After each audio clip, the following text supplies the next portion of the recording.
The notice requirement provided to the Open Public Meetings Law has been satisfied. Notice was properly given. Said notice has been transmitted to the Courier News on Tuesday, January 8th, 2026, as well as posting on the city's website. Clerk, can I please have a roll call? Council members Briggs Jones. Present. Graham. Present. McCray. Councilman Wyatt. He's present. He is present. He's remote. The record reflect that Councilman Wyatt is present remotely. Councilwoman Sessoms. Present. Vice President Hockaday. Present. And Council President Cherry. Present. All Can we members please- present in a quorum. Thank you. Can we please rise for the Pledge of Allegiance and remain standing for this invocation? I pledge allegiance to the flag of the United States of America and to the republic for which it stands, one nation, under God, indivisible, with liberty and justice for all. Humbly we ask God, the giver of peace and the lover of charity, to give the entire family of nations true agreement with his will, and to grant the light of his spirit on all those who work for justice and peace. Amen. Amen. All right. Can I please have a motion to approve the minutes from the regular council meeting on June 15th, 2026, and the special meeting on July 6th, 2026? So moved. Second. All right, thank you. Any communication from the mayor? None to report. All right, discussion items. We had flood committee on the discussion item. That's the first thing. So last month, I introduced a resolution that will be on second reading tonight. Next month, there will be a flood committee that we're going to be putting together. I'll be identifying a council person to sit on that committee. And if there's anyone in the community that would like to also participate, please let me know. Send an email. It's my anticipation that we'll have meetings with the administration on statuses of what's happening with flood mitigation throughout the city. The next discussion item is the 2026 budget introduction presentation. But before I go into that, I just have a question to the administration, which is probably the lingering question throughout the entire city, is how did we get here? How did we get here? There's been many numbers have been thrown around of the deficit, a forecast. So the question is, how did we get here? So how did we get to having a deficit? Okay, so I'm going to give a whole presentation when we get to that resolution. I don't know if you want me to do it now. I think do it during the resolution. You want to do the presentation now? I could do it when we introduce, or I could do it now. We could do the presentation now. Okay.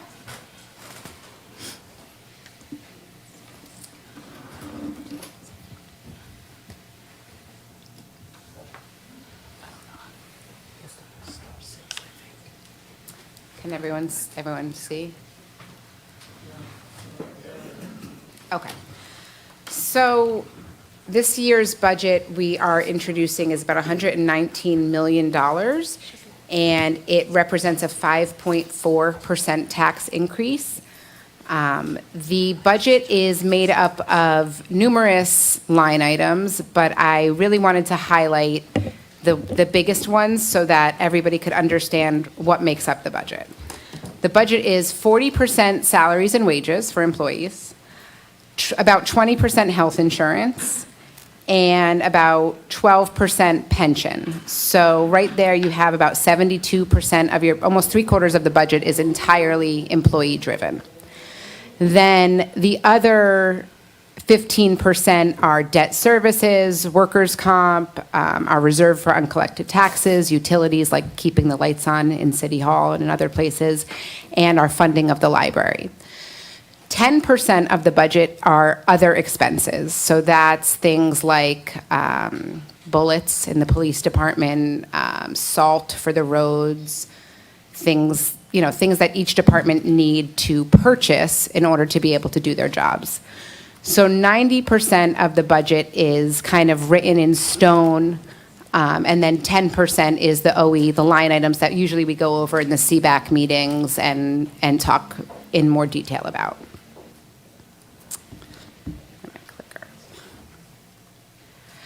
So of the salary line, the 40%, the way that breaks down is about 40% police, 25% fire, and almost 10% DPW. So I would say 75% is our essential workers: police, fire, public safety, DPW. 25% is all other employees, or all other employees. And then the way that the OE breaks down by department, you know, of the 10% of the entire municipal budget, that's OE, 14% of that is for the police department, about 10% is for DPW, and so and so and so. So I just wanted everyone to see how, kind of what the breakdown is.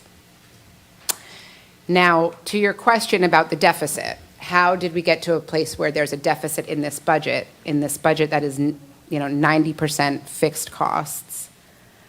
The number one driver of our deficit, and pretty much every deficit in the state of New Jersey, is health insurance. You may have seen today that the state put out the numbers for next year's health insurance increase, which will be 17.5% for active employees, 36.5% for early retirees, and 22% for Medicare retirees.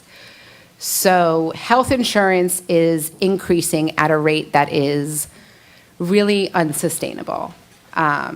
In 2018, when I first started here, we were paying $12.8 million for health insurance. We're up to 21.2. That's 8.4 million that we've gone up in those 8 years. We went up $4.1 million this year alone, and that was a 20% increase.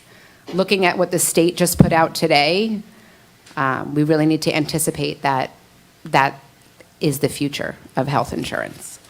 So even though we were stable from 2018 to about 2023, these numbers have dramatically shifted. Health insurance is a contractual item. It is something that the membership of every union and every employee is entitled to by contract. It's not something that the city can unilaterally change without contract negotiations and agreements. A second driver of this budget increase was our reserve for uncollected taxes. So this year, hold on one second, catch up my slides. This year, our tax rate was about a 95.75, which is lower than it usually is. Usually we're more about 96, 97%. And so that decrease of 1% less taxes being paid does equal about $1 million that we need to now budget for. I'll go to this one, and then, so I'll just, you know, this is something that we always talk about, what your actual property tax bill is made up of.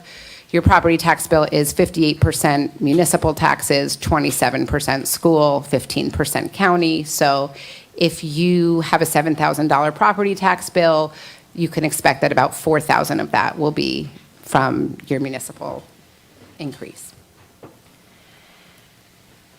And then really the last thing that I wanted to say is that today we're presenting a 5.4% increase. And it took a lot of work, a lot of cutting, a lot of negotiating to get to this 5.4%.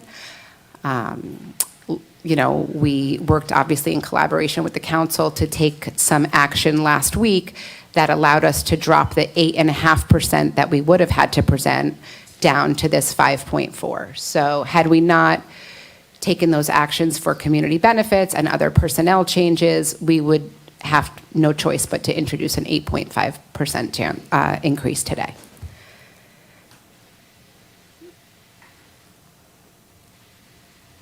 And so that is really the explanation that I wanted to give you this evening to give you context of the 5.4%. So where does the lack of ARPA funds fall into the budget? So ARPA, we didn't have ARPA funds last year.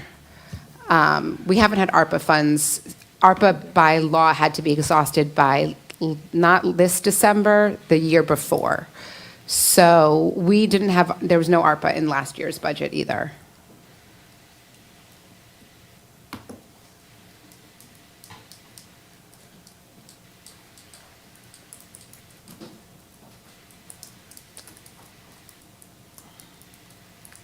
I think, Director Gill, I think she's looking for you to confirm that. Can you confirm that? Yes. Because I distinctly remember we had ARPA funds, and that was the last year that we used the ARPA funds. You have to appropriate, you have to use all of the articles by December 26th. You can't hear. We had to use it all by December of '24. We had to use all of the ARPA funds by December of Okay. 2024. Thank you. Okay. Any questions from my colleagues before I move on? Yeah, Council President, I have a question. And thank you for the presentation, Madam BA, as well as our fiscal director. Just two quick questions. With the ARPA funds needing to be used by 2024, did they need to be expended or did they need to be encumbered by 2024? They needed to be encumbered by, either expended or encumbered. Encumbered. Yes, So by if they were 2024. encumbered, then that's possibly why we saw things coming in 2025. Right. Okay. And then my second question is, do we have a sense of comparison in terms of other municipalities, comparable in size, maybe distance, in terms of what their tax increase or not is looking like? Yeah, I mean, we know that Rahway, I believe, just introduced like a 9 point something percent. We know that all municipalities are struggling with this. I know Marlboro just put forward a 10.5%. Obviously, most of us know Jersey City is between a 15 and a 20. I think they introduced a 20, they walked it back to a 15. New Jersey property tax bills are now, on average, over $10,500, which is the highest it's ever been. And this is a New Jersey problem, this health insurance, and it's impacting school budgets, municipal budgets, all across the state. Yeah, I completely understand that. I was just wondering if we had a sense of comparison in terms of other municipalities. I understand 100%, this is a state issue. It's not limited. Plainfield is not special. Yeah. I've seen it up and down New Jersey, but I just was wondering if we had any specifics relative to closer municipalities in terms of what they're doing, if they're doing tax increases, what do those percent looks like, so on and so forth. But we don't have anything concrete right now. Well, a lot of them have not been adopted yet. They've been Okay. introduced. Thank you. Yeah, Councilman. How collaborative have the unions been in looking at alternative insurance options? And are there any other options out there that we could pursue that would be less expensive? Yes, there's many options that we can pursue. In fact, I think there's something like 6 more plans that are less rich than the current plan that we have, but are not a high deductible plan. There's about 6 in between. I have met with the unions. This has, been a conversation that's been ongoing. There was not an appetite to switch to Omnia for this year. We did create a special open enrollment period. We were granted by the state the allowance to have a special open enrollment period to allow for employees who voluntarily wanted to switch to a different plan, because it saves them money, right? They pay a percentage of the premium. So if the premium is lower, the employee pays less. So there are a good number of employees, I think we have 1 more week of open enrollment, that are voluntarily switching, which will be helpful to our surplus next year, because we can't budget that in now. But the unions, most of them, everyone except for PBA and SOA, have open contracts at this moment. And they are definitely well aware that health insurance is going to be the biggest topic in our negotiations for this contract.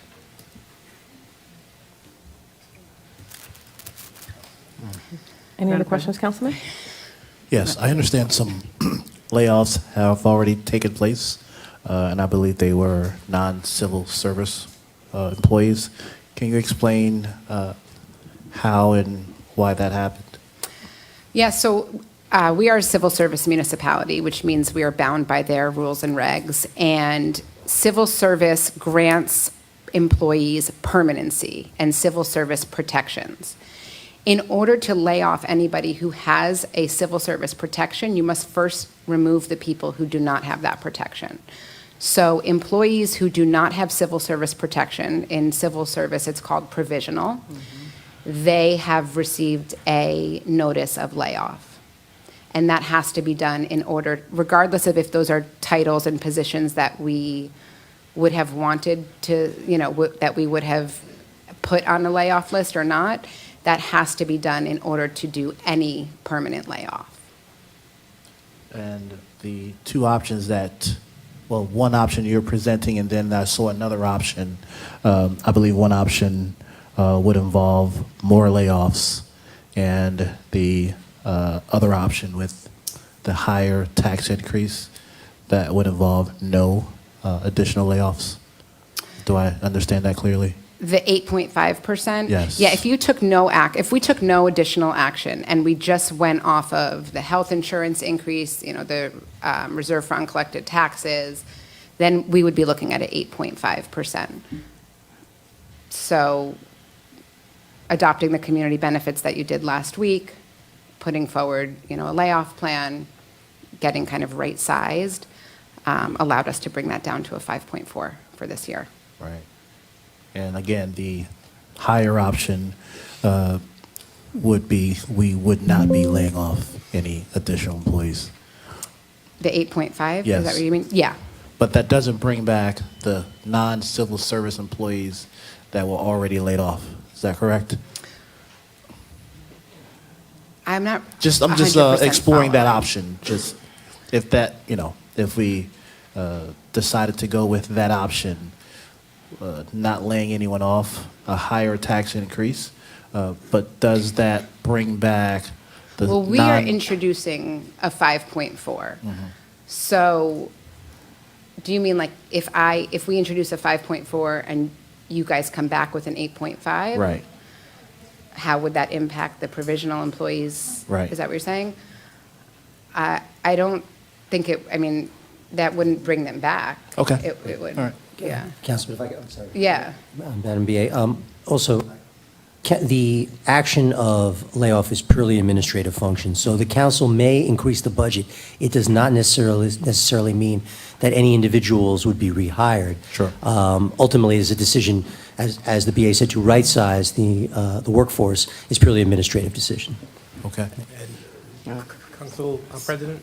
Yes, I yes, just Mayor. want to add that, the question has been asked by you and by others. How did we get here? We have a structural deficit. And if we don't take the actions that the administration has embarked on, the problem gets worse next year and the year after.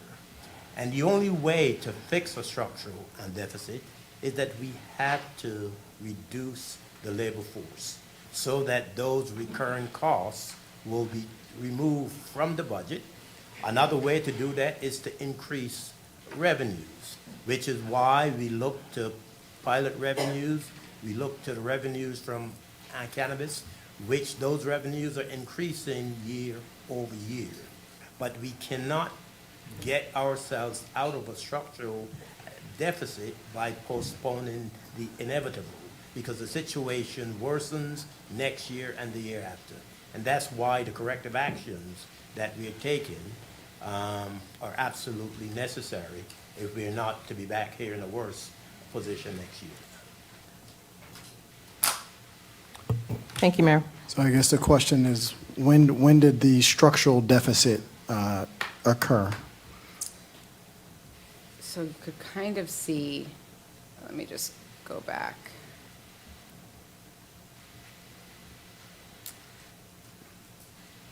Well, so a part of the answer to that was already provided by the business administrator, where she points out the fact that health insurance costs are increasing at a rate that is unsustainable, and it creates pressure on the expenditure side where there are no matching revenues on the other side of the ledger. And when you look at the health insurance costs, the rising pension costs, and some other costs that we have in the budget, you can see how we could get to the place where we are. So the structural deficit is not one point in time.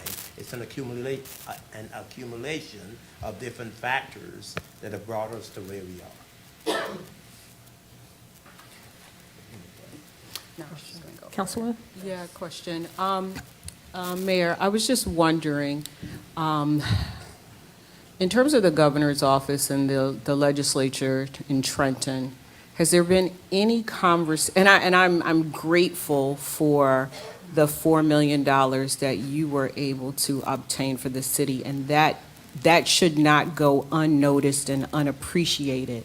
If it wasn't for that advocacy, this hole would be even greater. So I want to publicly thank you for that, because I know it's hard down in Trenton to get, $4 million.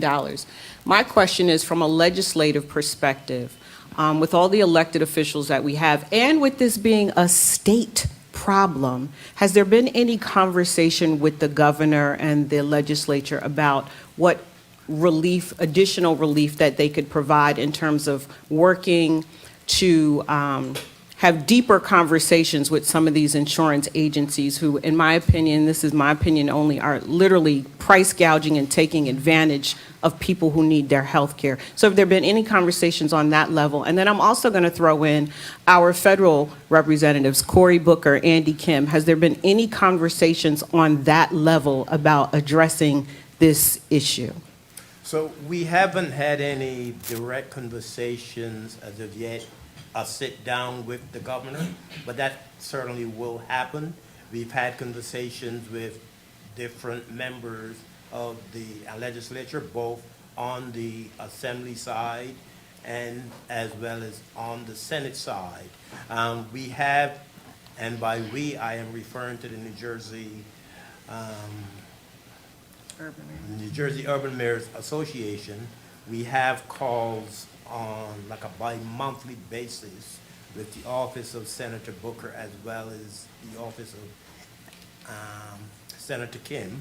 And we talk about some of these issues. For example, CDBG is one of the big issues that we have been talking about with the senators' offices, because of the fact that in the executive budget that was introduced by the president, he had pretty much removed all CDBG funding. And so this advocacy on the part of not just my administration, but on the part of the New Jersey Urban Mayors, as well as the New Jersey League of Municipalities, who go on Capitol Hill and who lobby to get funding such as CDBG to be restored to the budget. And so there's some conversations that have happened, and we will have more of those conversations. But a sit down with the governor's office in particular is something that we will certainly be aiming for. Thank you, Mayor. So my last question is the uncollected taxes. So we're looking at 95.75%, correct?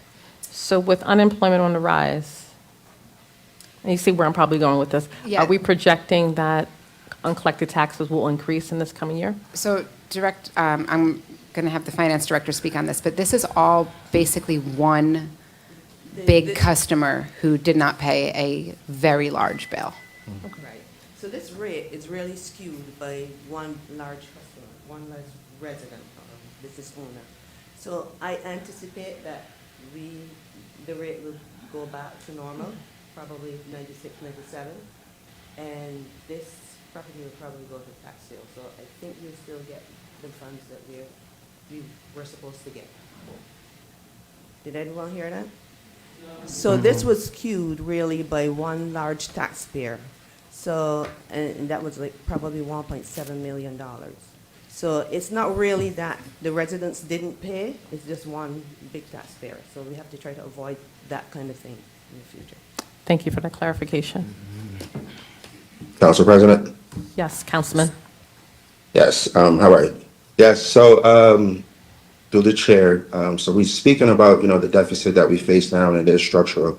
However, I know that in 2024, we had a $10.5 million surplus, and I don't hear any accountability from the administration. We knew that the healthcare was going to rise and it's going to continue to rise, but we didn't put any practices in place where we said, you know what, we're going to have a hiring freeze. So I don't see any accountability taken on the administration side. And now going forward, are we looking at an increase next year as well? Council President, Yes. surplus is like to the corporate industry profit. And the proper name for it is fund balance. And one of the ways that we were able to keep taxes stable, low to no, is by putting as much of the fund balance into the budget so as to relieve or to stabilize property taxes over the last couple of years, in addition to using the ARPA funds that you heard were exhausted a couple of years ago. And there was a lot of pressure for us to put as much, to utilize as much of the fund balance in the budget as possible so as to stabilize our tax rate.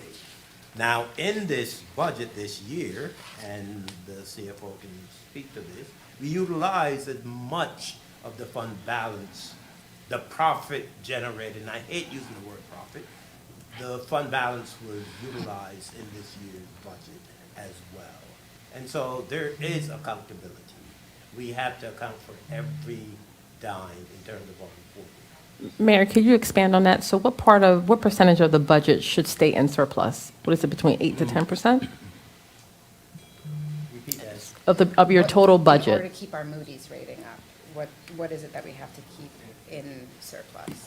Well, I would let the CFO answer that, but we just had a very good ratings call with Moody's, and surplus/fund balance is an area that they always look at. And I think, if I recall, it's usually estimated to be around 8 or so % of the total operating budget. Madam CFO, can you add? Yeah, it's around that percentage, but, and that's what they look at. They focus on surplus and they focus on collection of taxes. But we were able to explain that for the collection of taxes, it was really one resident. And for the surplus, we were able to explain that we are going to seek ways to regenerate our surplus for next year. But, yeah. And it's important that we regenerate that surplus, because without it, there's more pressure on the budget next year. So based on, some of the things that we intend to do, and I think we've talked about the introduction of some ordinances that would address some fees that have been, way out of whack for too many years, and that's one of the ways that we could address the imbalance as far as expenditure versus revenue. Can everyone speak into their mics? Because I'm getting some text messages saying that they cannot hear you. Okay. I And can- I just want to let you know that our rating has remained MIG 1 and A1. So our rating is not. Thank you. Yeah. Yeah. I can answer the question about next year that Yes. the councilman posed. Thank So you. in terms of next year, I mean, Councilman, I don't know if you heard, I read the rates that the state has proposed for the state health that they are implementing for the state health benefits, which average about a 25-ish% for next year, if you average all the different types of employees and retirees. So we have done our forecasting with a 10% increase, and it's likely that that might actually be higher. However, we know that union contracts are open, and this is the time to try to negotiate into a different baseline plan. So one of the reasons why we got one of the reasons when we got the $4 million from the state, you'll only see $2 million in this budget, because $2 million is for next year anticipated deficit. The layoff is also very much a next year solve. That's another $2 million that will offset next year's deficit. And I think we have on second reading today some fees that are increasing. I think it's UCC fees are on second reading today. So we are planning ahead for next year's deficit. We do anticipate that there will be one. We don't have we don't have blinders on to think that this $21 million is going to stay flat, and we're doing everything we can to get ahead of it. All right. So, question, the insurance plan that you have, And I'm sure you, like she said before, Councilwoman, I believe it was Sessoms, you explored the option of all the insurance companies and rates and to try to get the best rate? Yeah, it's less about trying to get, it's more about moving the plan that we have. The plan that we have, the Direct 15 plan, is a very rich plan. All of you, since you don't work here, I would be shocked if you all have a plan as rich as this. We have a $15 copay.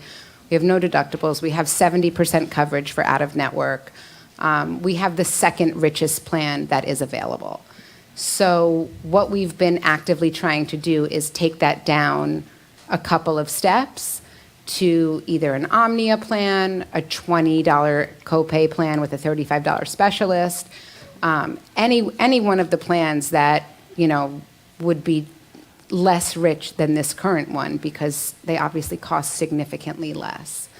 And that is something we tried to negotiate midway through this year. It didn't pan out, but we have these open contracts, so those negotiations will be ongoing. So you have the open contracts for the insurance now. I would imagine that you gave the employees the option to take it or not, or, because I did get a couple messages from some employees and they were saying they were going to be forced to take the insurance plan. Now, I don't worry about my husband because he's on my plan, so he's good, and he's going to be good. No, they can't be forced because health insurance and equal to or better than language is negotiable. Okay. So there's no option to force it. Okay. We tried to negotiate it. It failed. It didn't work. Not one union agreed to it. And so since their contracts are open, we're going to be revisiting those conversations. Okay. All right, and I heard you say something, well, I believe Councilman Graham, he was saying something about the civil service. Could you just explain that to me in depth about the civil service, how it works? Is there testing involved? If you fail a test, if you pass a test, if you're provisional, you're not provisional, do you keep the employee, you don't keep the employees, the years?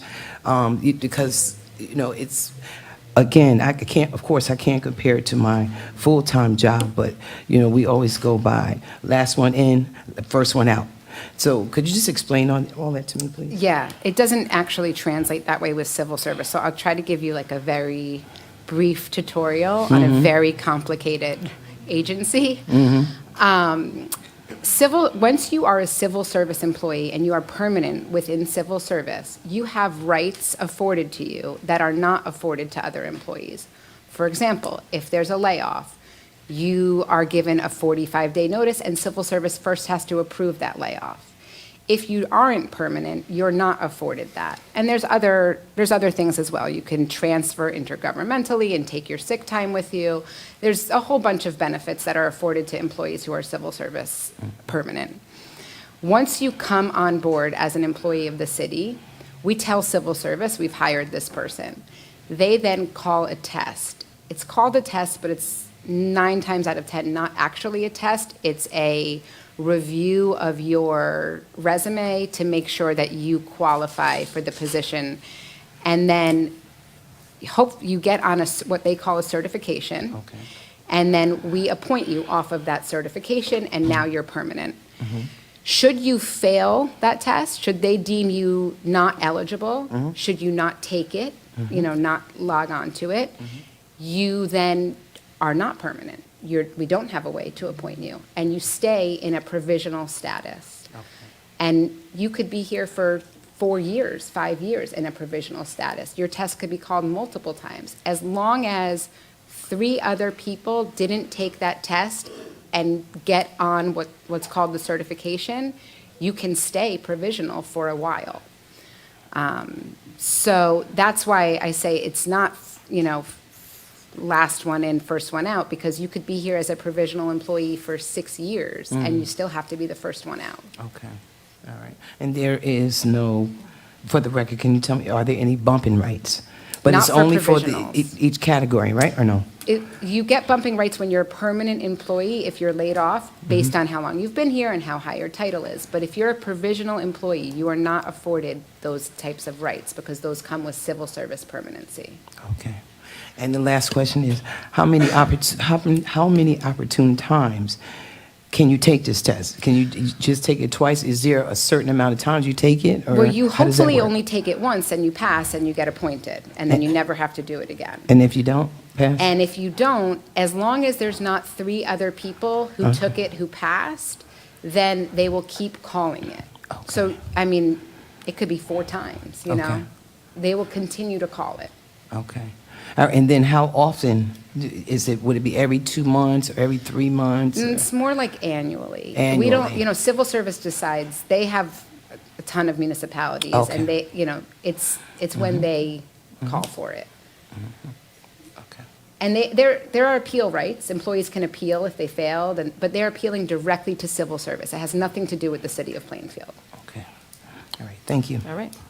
Thank you. Council President? Yes. Councilman Wyatt? Yeah. Yes, so back to the accountability. So when we speak, last year we passed a budget that had a 0% tax increase, and then we actually put forward a decrease. We had the state of the city where it was told to us that the state of the city is strong. But we did, if we knew that the healthcare was going to continue to rise, that's why we talked about joining a HIF last year and the year before that. And we talk about projections. So how did do we celebrate the $2 billion in investments?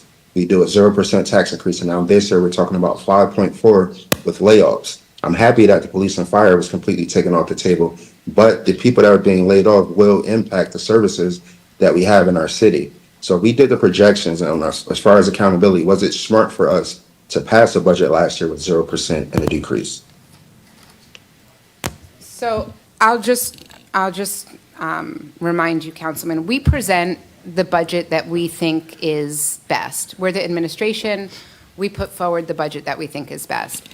And once we presented that to you last year, you know, if you had felt, if you guys wanted to raise it, that is something we would have had to accept.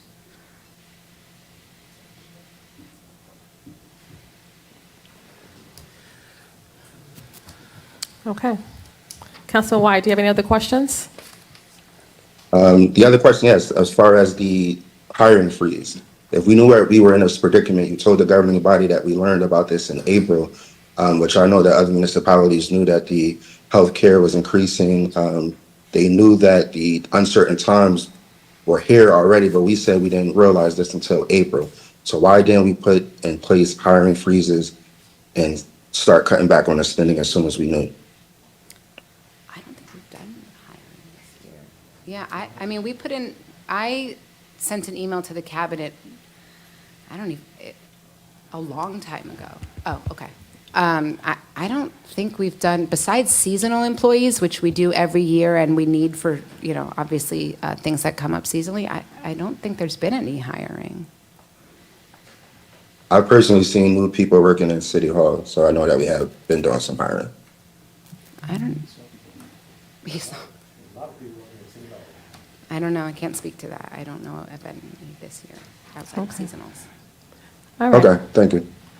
All right. All right, we're going to move on to public hearing, second reading and final passage. We have MC 2026-16 through MC 2026-18. We're pulling Director Zenobia Fields, correct? Yes, for 20 second reading, I would like to take it back to first reading. Yep, we're going to be pulling the short-term rentals, MC 2026-19 tonight. We also have MC 2026-20 and MC 2026-22. We now move on to resolutions. The legislative body has 3 items for consideration. Do I have consensus to add this to the voting meeting? Yes. Second. All right. Mayor or the business administrator, could you please present your item? Yes. We only have one item for your review this evening, and it is a ceremonial street naming, a portion of Liberty Street between West 2nd and West 4th, for Minister Kareem Muhammad and Linward Cathcart Senior Way. And we'll be in touch as to when the ceremony for that will be. All right. Any questions? Do I have consensus to add this to the voting meeting? Yes. Yes. Seconded. Great. Will the Director of Finance please present her resolutions for consideration? Sure, good evening all. I have 4 resolutions for your consideration today. Resolution number 256-26 is resolution authorizing the introduction of the current year 2026 Plainfield municipal budget in the amount of $119,678,399 for the current fund operating budget, $1,291,145 for the park and utility fund, $9,484,083 for the sewer utility fund, and $14,220,884 for the solid waste utility fund. Resolution number 257-26 is resolution authorizing the adoption of the current fund emergency budget. And this is, we've made some amendments, we've added some grants, and we will continue to use the current fund budget until the proposed budget today is adopted. Resolution number 258-26 is a resolution of the City of Plainfield, County of Union, State of New Jersey, authorizing the issuance of a duplicate tax certificate. This tax certificate was lost, and there is an affidavit on file, so we are providing this person with a duplicate tax certificate. And the final one, resolution number 259-26, resolution authorizing tax refunds on properties per the attached schedule. And this is primarily for duplicate payments. And sometimes what happens, you may have seen this more than once. Sometimes at a closing or refinance, the title company might pay and the CoreLogic might also pay, so we're refunding. We had duplicate payments, so we're refunding. Are there any questions? Any questions from my council colleagues? All right, seeing none, do I have consensus to add this to the voting meeting? Yes. So moved. All right.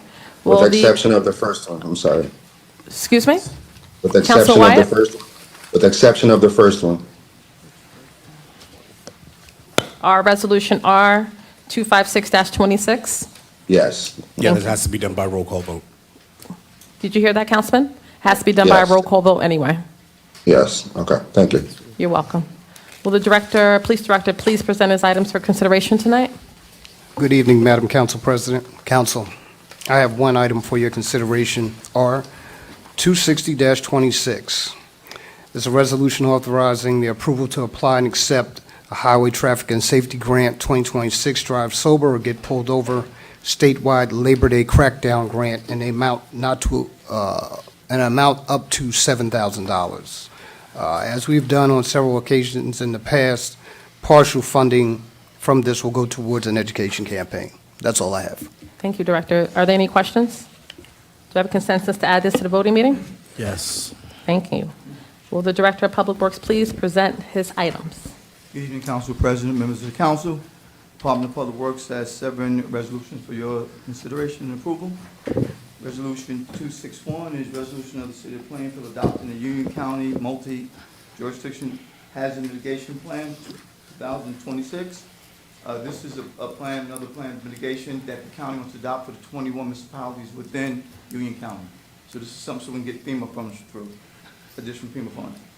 262 is resolution authorized approval to submit a grant application and execute the grant to the New Jersey Department of Transportation. This is for Praveen Road and Richmond Street, and the total amount of the grant is $1,331,951.20, what we're applying for. Resolution 263, authorizing the State of New Jersey Department of Environmental Protection Green Acres Program. The enabling resolution, this is for Solidfield Inclusive Playground. This was approved last year by the council, but now they want an agreement through Green Acres that it has to be recertified by the mayor, this grant money that we received already. And 263 is the same. This is just for Inclusive Playground. 264, I should say, is for our Hannah Atkins Playground too. And that's something we need to get certified by the mayor. This is Green Acres requirement. All this was approved already, we funding for both projects. Resolution 265, authorizing change order number 1 in the amount of, I just want to amend that to reflect $19,234.50 increasing the contract to, yes, Director Dapp, can you press the button? See if you press the button, you'll be able to. is red. It is red? You can't hear me? Can you? I'm trying to sing. This is Resolution 256, and this is all CDBG grant funds, the Community Development Block Grant Funds, of $282,000. The overall cost of this project for us was $268,157.35, and that's what this change order does. The total change order back is $103,965.11, and this is for the last final payment and also the change order itself. That's what this number is. But just amendments to numbers.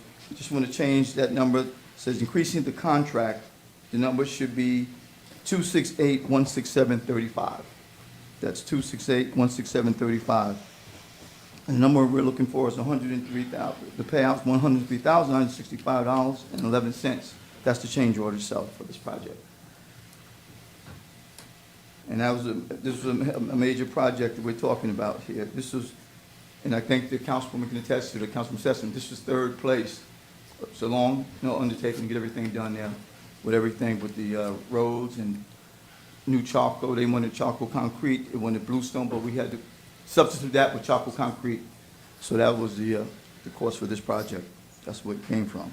226 is authorizing the award of a contract to Protective Paving in the amount of $146,539. And that's for the Matheson Park basketball courts. And the last one is 267, authorizing amendment to Resolution 41025 to transfer funding from the County of Union to the Kids Recreation Trust Fund. And that's a grant for $55,000. That number should change to $630. It says $620, it's $55,630. And that's for the Matheson basketball courts. All right. I'll entertain any questions from my council colleagues. Council President? Yes, ma'am. Thank you. Thank you, Director, for the presentation. Just some quick questions. 264-26, you mentioned that this is a DEP grant and that we are recertifying this. Did I hear you correctly? No, 265, that was the CBG grant, 265. 265 is the CBG grant. Yes. That is the one for third place. Correct. Okay, so that's completely grant funded.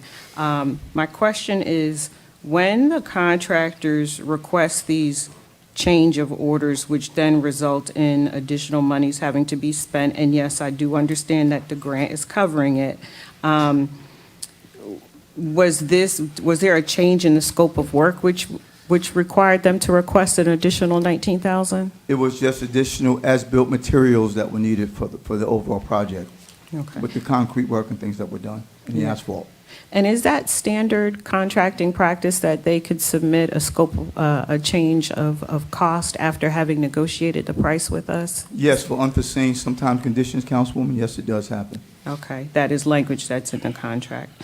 On the one for Green Acres funding, where it talked about there needing to be a $152,000 match, is that something we have to match annually, or is that for the entire completion of the program, and how do we manage that? That's for the complete course of the program, that one-to-one match. Prior to us doing that, we submit the application. Before we submit the application, it goes to our CFO to make sure the funding is available for the project, for the one-to-one match, and then we proceed with that.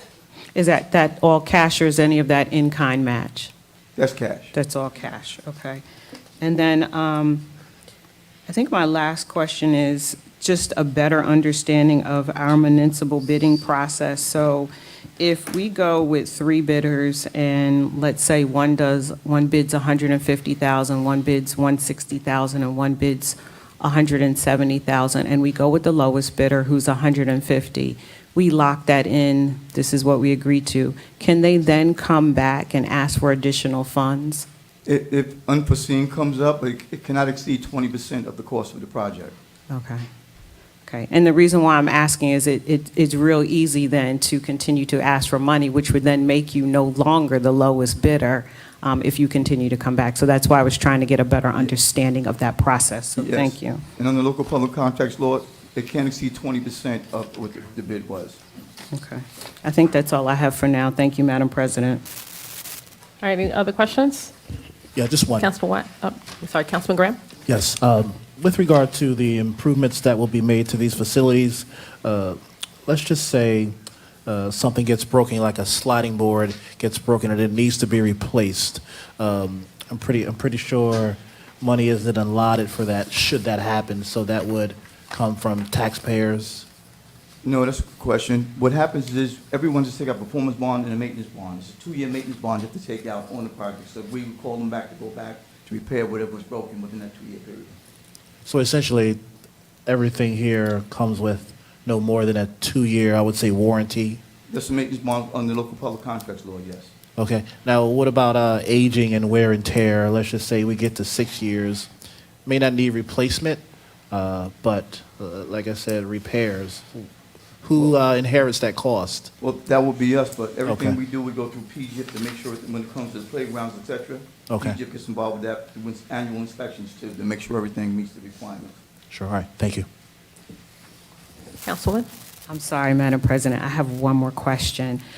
So in looking at the third place, I'm going to call it an invoice from Remington Verdict Engineers.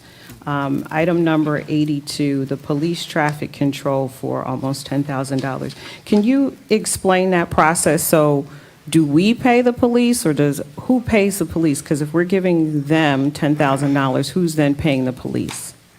Well, they would normally hire the police officers for the work that they do, the contractor. It's normally part of the bid package with them, the numbers that come in. And at the end of the day, whatever their price is that comes out of that, that would court pay for the police indirectly. Yes, we are paying for the police, yes, to work. So any officer that's working those construction sites, that's not their normal workday? No. Okay, thank you. All right. Seeing no questions, no more questions. Do I have consensus to add this to the voting meeting? Yes. All right. Will the Director of Economic Development please present her items? Good evening, council.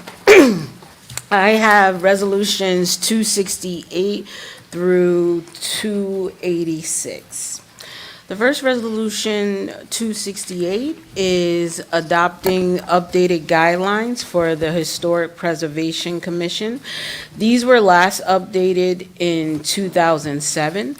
The Historic Preservation Commission, in consultation with consultant Barton Ross, who happens to be the historic architect for the city, updated the guidelines to include updates that refer to things like sustainability, also looking for things where the guidelines were silent on, meaning things that are similar to a contributing versus non-contributing structure, providing detailed guidance on exterior features that included siding, roofing, windows, doors, porches, foundation, fences, walls, and landscaping. It also provided additional guidance where there was new construction, particularly in addition to a home that was in the historic district, as well as storefront rehabilitation. These were updated for about a year, looking by committee. Then they were available for extensive input from the Historic Preservation Commission. We also held 2 public meetings to inform the public, where it was publicized, and it was available on our website for 30 days for comment.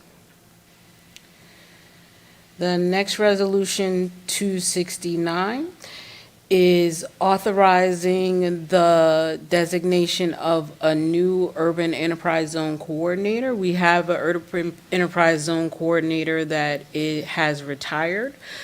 As of Friday, we are asking permission for the mayor to authorize a new urban enterprise zone coordinator. This person holds the same title as the previous one. The next resolution is related to the qualification of the community shuttle service, we received six vendors that responded to the request for proposals. We are asking to award to VIA. This would be a 100% grant-funded shuttle. It would be to total $733,389. The next resolution is also a UEZ grant-funded effort. This is to support programming for the PPAC.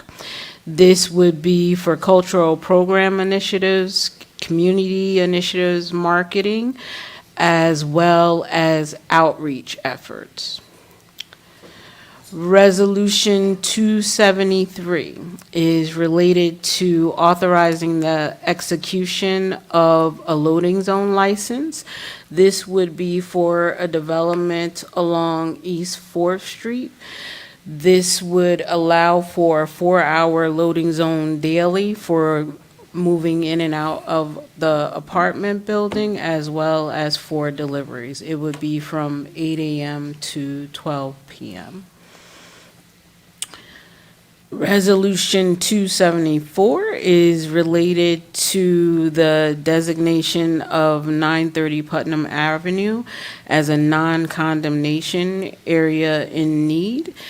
Should it be authorized, we would move on to Planning Board. This is a property that is owned by the city. It was previously used as a veteran group home. It is anticipated that we would move forward working with the developer for veteran apartments that would fit in the historic context. Resolution 275 is making a request to direct the planning board to do a redevelopment study of 1247 to 1271 South Avenue. This is currently a parking lot, looking to do a redevelopment study for.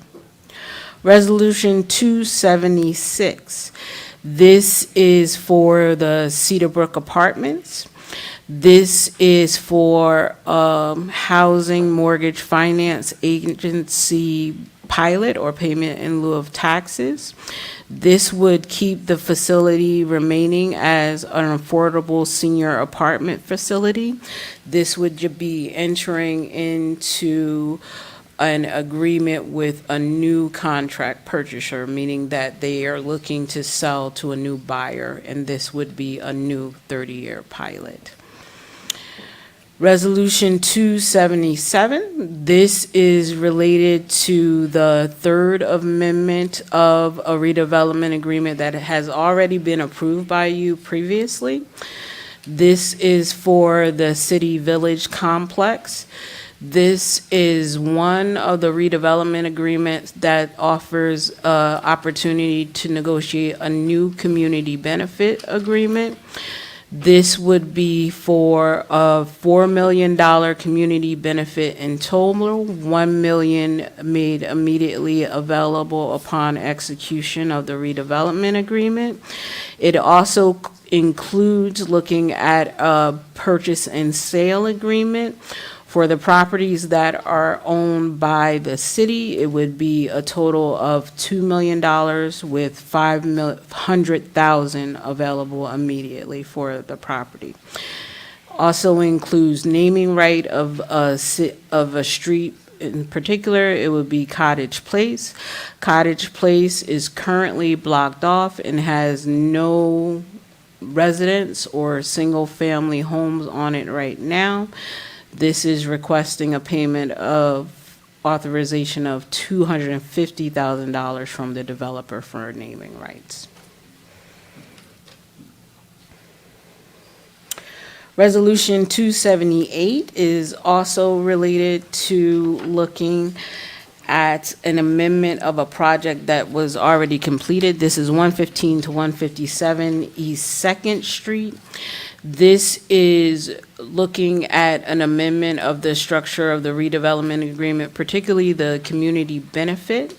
where this project, one, it's going to 100% affordable for the units, and also receiving funding from the New Jersey Redevelopment Authority. The financial structure would allow the change and make sure that we're ready to execute for the payment of the pedestrian plaza. We receive payment for the purchase of the municipal lot, as well as a community benefit for the construction of the pedestrian plaza. We are ready to move forward with the authorization of construction, so this is made sure that we can draw down on the finances. Resolution 279. This is looking for a development in partnership of several properties that are owned by the city, as also working with the developer for some mixed-use development. This is looking at the block and lot that we're on right now with this municipal complex. This would look to redevelop the municipal complex and create a new structure that would include what we currently have in this building, including the police headquarters, the municipal courtroom, as well as the addition of council chambers and council offices, and also administrative offices for the court. It would also include the creation or the sustain of 100 parking spaces. On this location, it would be 116 units. Then we also have the developer that wants to enter into a public-private partnership for the creation of a 10,000 square foot live performance theater that would be located adjacent to the current Plainfield Performing Arts location. It would be a 300-seat live performance theater. Next to that would be a boutique hotel. Across the street, on another lot that the city owns, the developer would build a 200-space parking deck. This also includes a $1 million community benefit with $500,000 available immediately. It also includes the sale of the properties that the city owned that would total about $3.37 million. That would go towards the construction of the theater. Resolution 280 involves the Centurion development. This would be a development that would involve 300 units, 396 parking spaces, where with the 300 units, where you had 2-bedroom units, you would have 2 parking spaces. For every other unit, it would be 1 parking space. So it's closer to more than 1, it's closer to 1.5 parking spaces per unit. Then it would also have a community benefit of $1,750,000 available immediately. Resolution 281 would be a resolution that's looking for the sale of a property as well as designation of a lot for a parking lot for a retail space. This is 110 West Front Street. This is the old Teppers building property. The city currently owns the basement. We would be selling the basement in the purchase sale agreement. So the basement would sell for a total of $190,000. $100,000 available upon close, and then $30,000 for payment for the remaining 3 years. Then the next resolution is for 140 East 7th Street.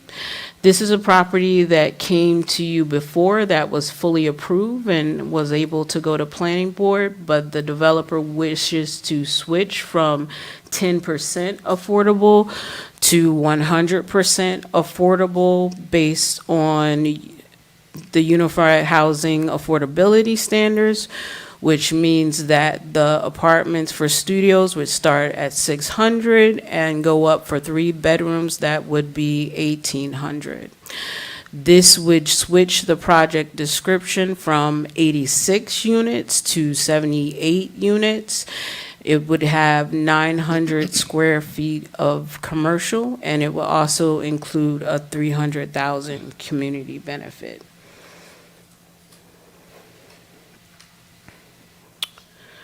Resolutions 283 and 284 are to re-examine redevelopment plans, the first being the downtown East Front Street, the second being TOD West.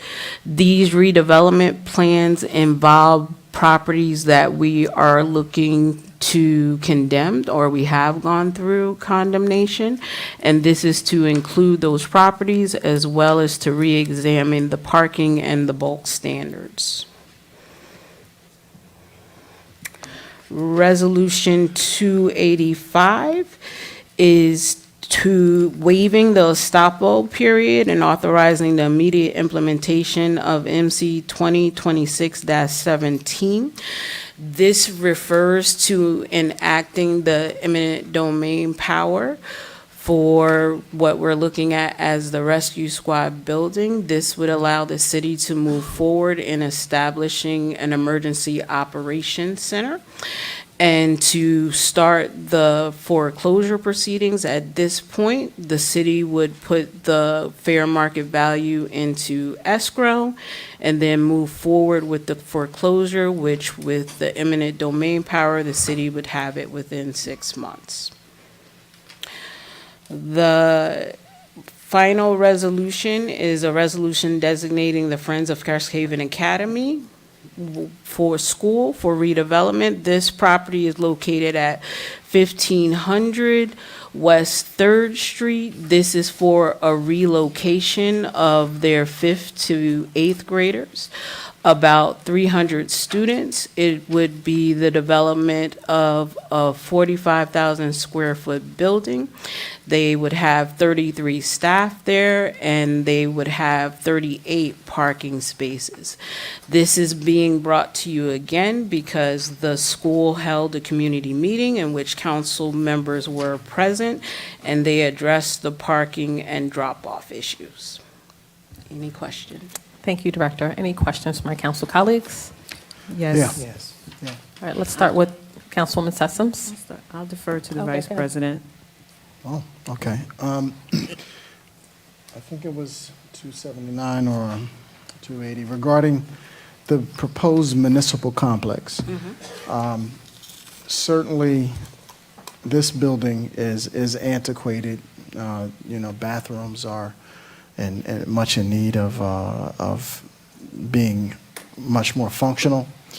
And I know the police are here a lot more than we are, and certainly need better facilities. It would improve the department and overall morale and, city services and so forth. There's a lot that we can benefit from a project like that. But we just came off the heels of talking about the budget. But I know they're separate, but I'd like you to explain that to the community, how we can have such an ambitious infrastructure project, yet we're facing budget shortcomings. So a part of this is working in partnership with our developers on a public-private partnership, meaning that the developer, for the price of our land or being able to develop on our land, there's a value in that. So there's a value in the purchase of our property.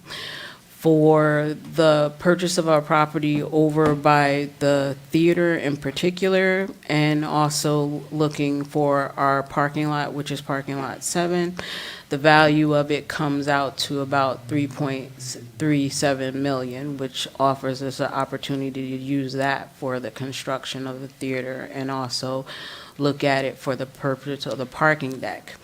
When we look at the municipal complex itself, you're looking at where it's not coming out of the capital funds, but we get to maintain the structure because we would enter into a leaseback agreement. And how we would be moving forward with the lease, it wouldn't come out of capital funds as well. It would be also an opportunity to move forward with grant funding to pay for the lease. So if the finance director could just chime in on your view of the project and how it impacts the budget, if at all, a project like that? Well, it Speak does into the not mic. impact the budget. It does not impact the budget. For any capital improvements or anything like that, they submit a plan every year. And if that's on the, and that's not on her plan. So this would definitely be coming from the developmental funds. Thank you. Or grants. Appreciate your response. Councilman Brooks Jones, did you have a question?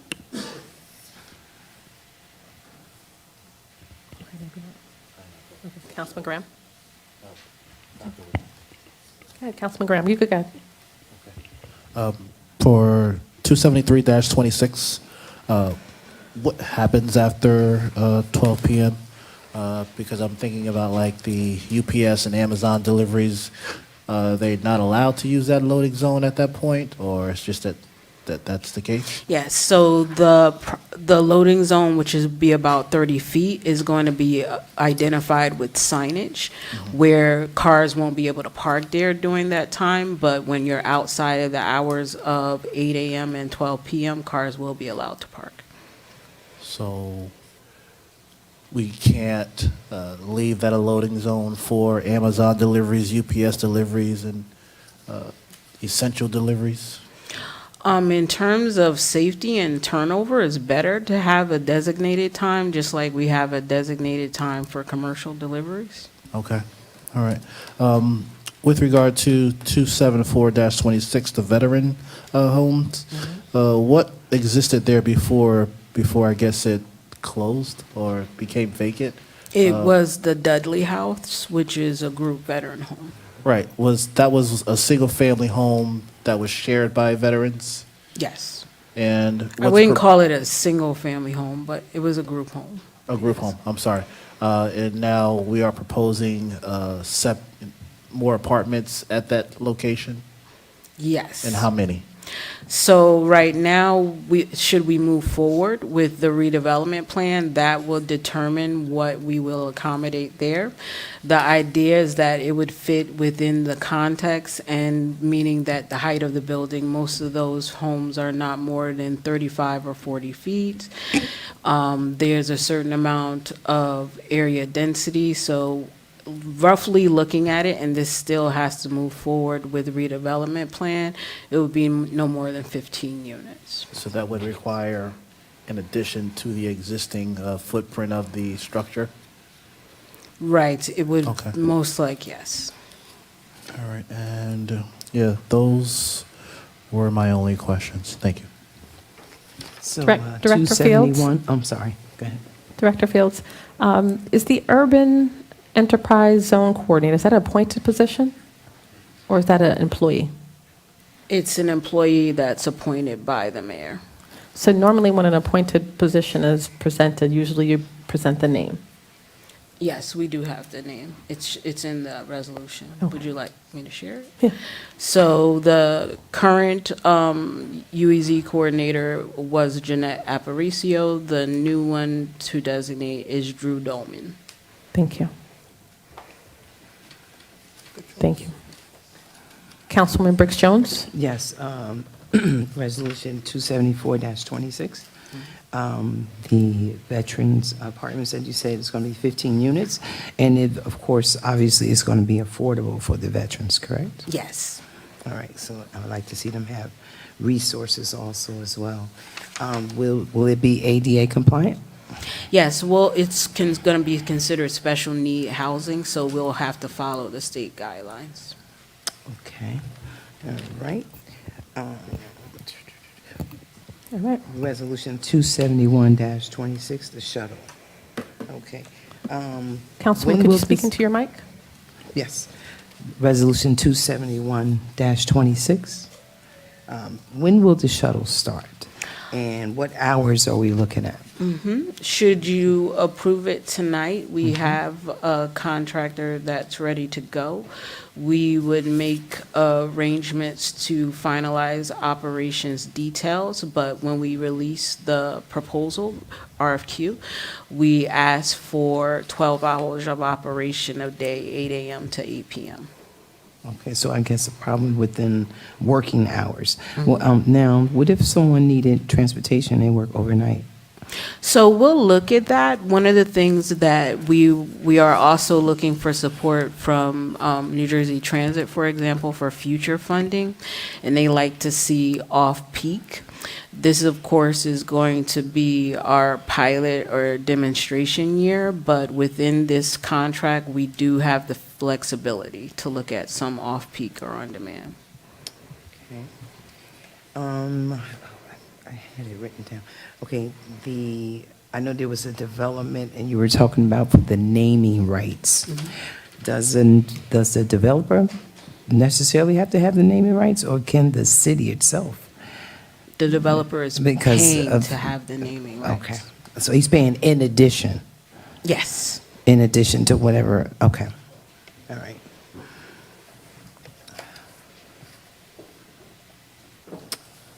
Any other questions, Councilwoman?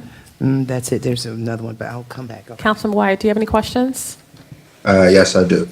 271-26, the shuttle service. How does the city plan to market that so that the residents can know that we actually offer a shuttle service?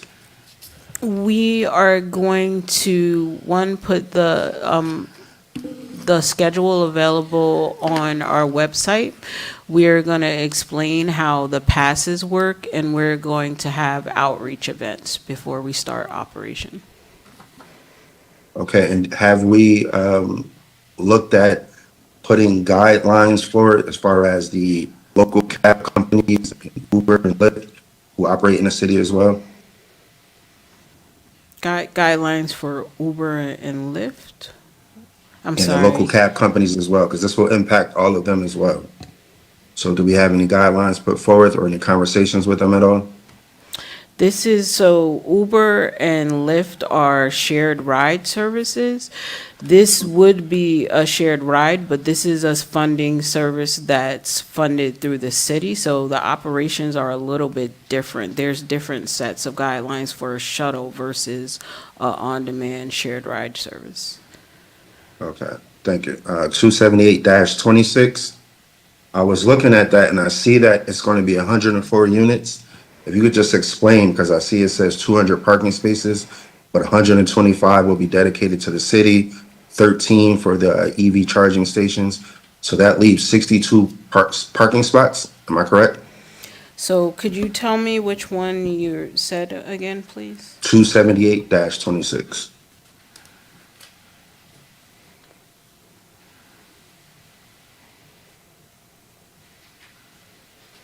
Okay. So this one, 278-76, this one was already approved. This one has been amended down from 4 units down to 100 units. This is where the city maintain a total of the existing 125 parking spaces that were there. The new total of the parking with the parking deck is 225. Okay, so 225. Okay, thank you. Thank you. Okay, R Council, 286-26. I know that I met with personnel with the Cresthaven Academy, but I'm still not satisfied with the traffic over there. I still have a great concern. Those streets are pretty tight over there.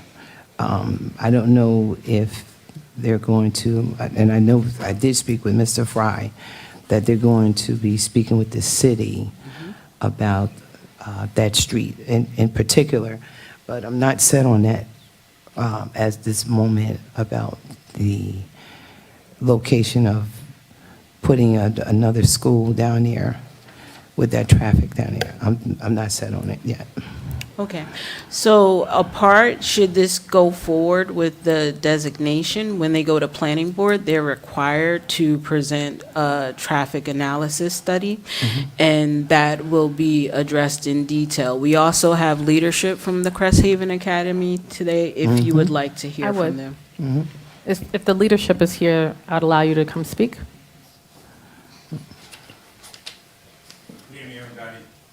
Good evening. If you could.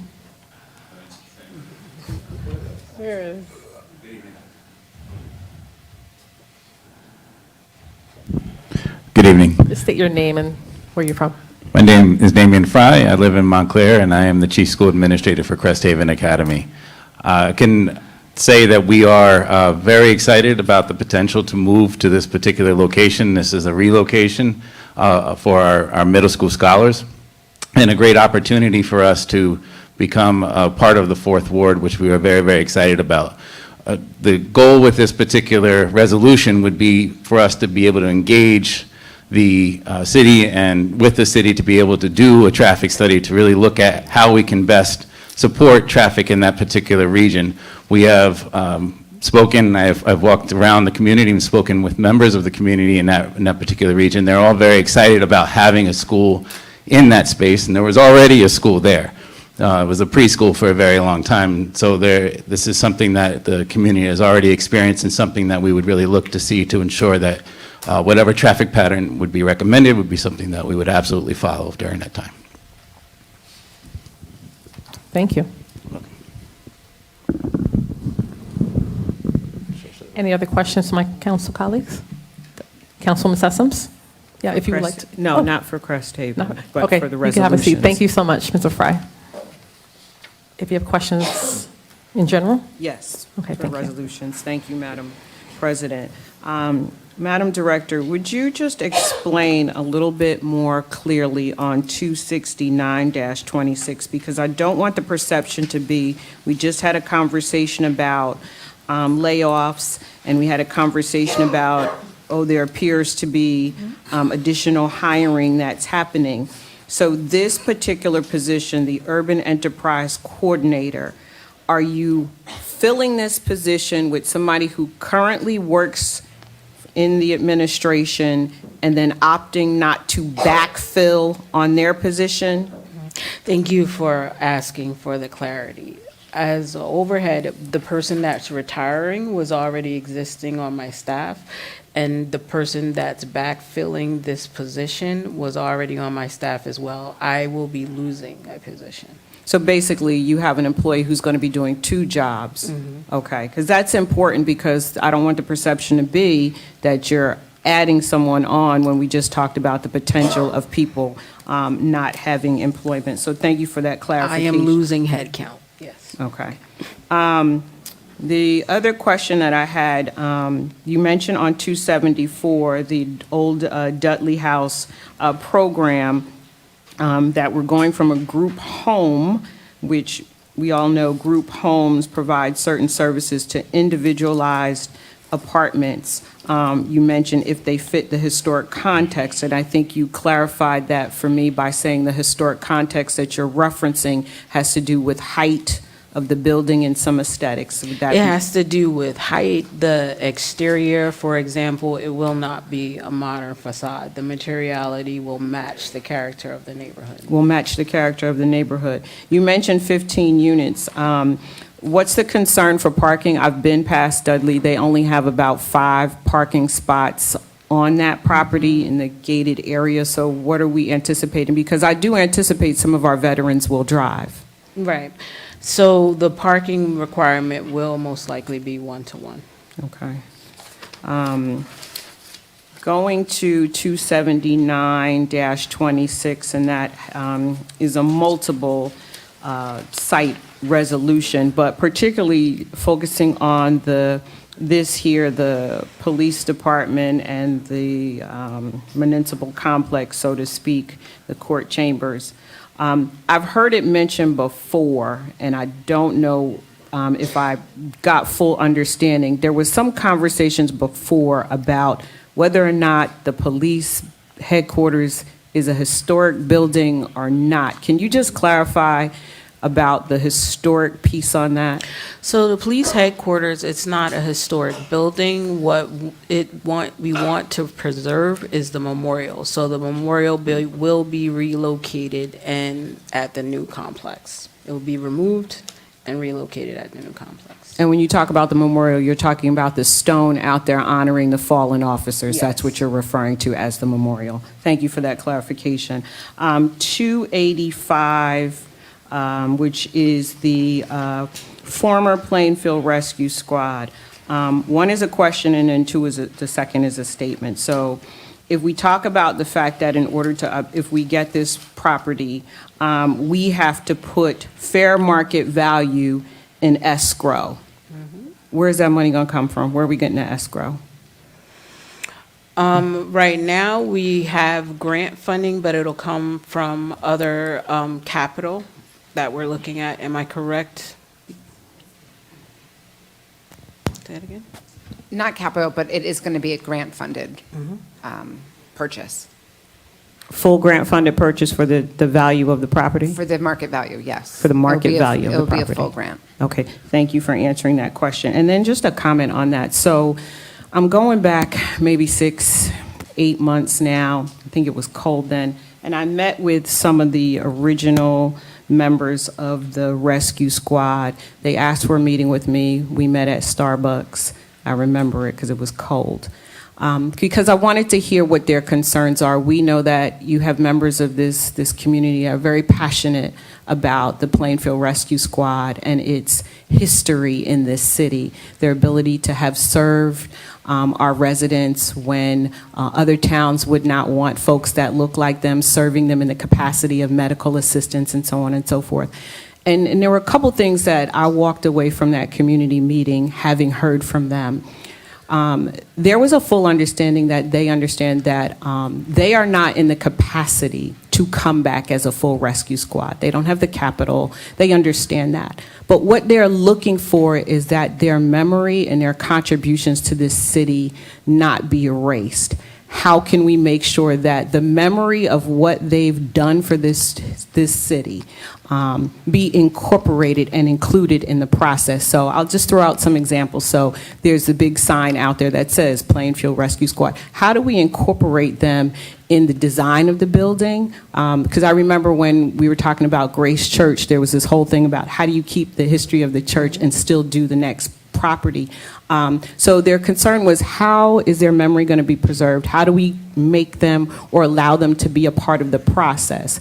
Is that when we build, having a room in there that is dedicated to, memorabilia, history items of things and their fair contributions to our city in a time when they were the only game in town, and just allowing them to be at the table to talk about what would be some of the things that would be offered at this command center, whether or not they could assist with teaching CPR classes or first aid classes to the young folks. That's the piece that they're looking for in order to still have their vision and their stamp on the city. So I would hope that if we move forward with this, that we consider their concern, which is that we don't erase the history in terms of what they've given to our city.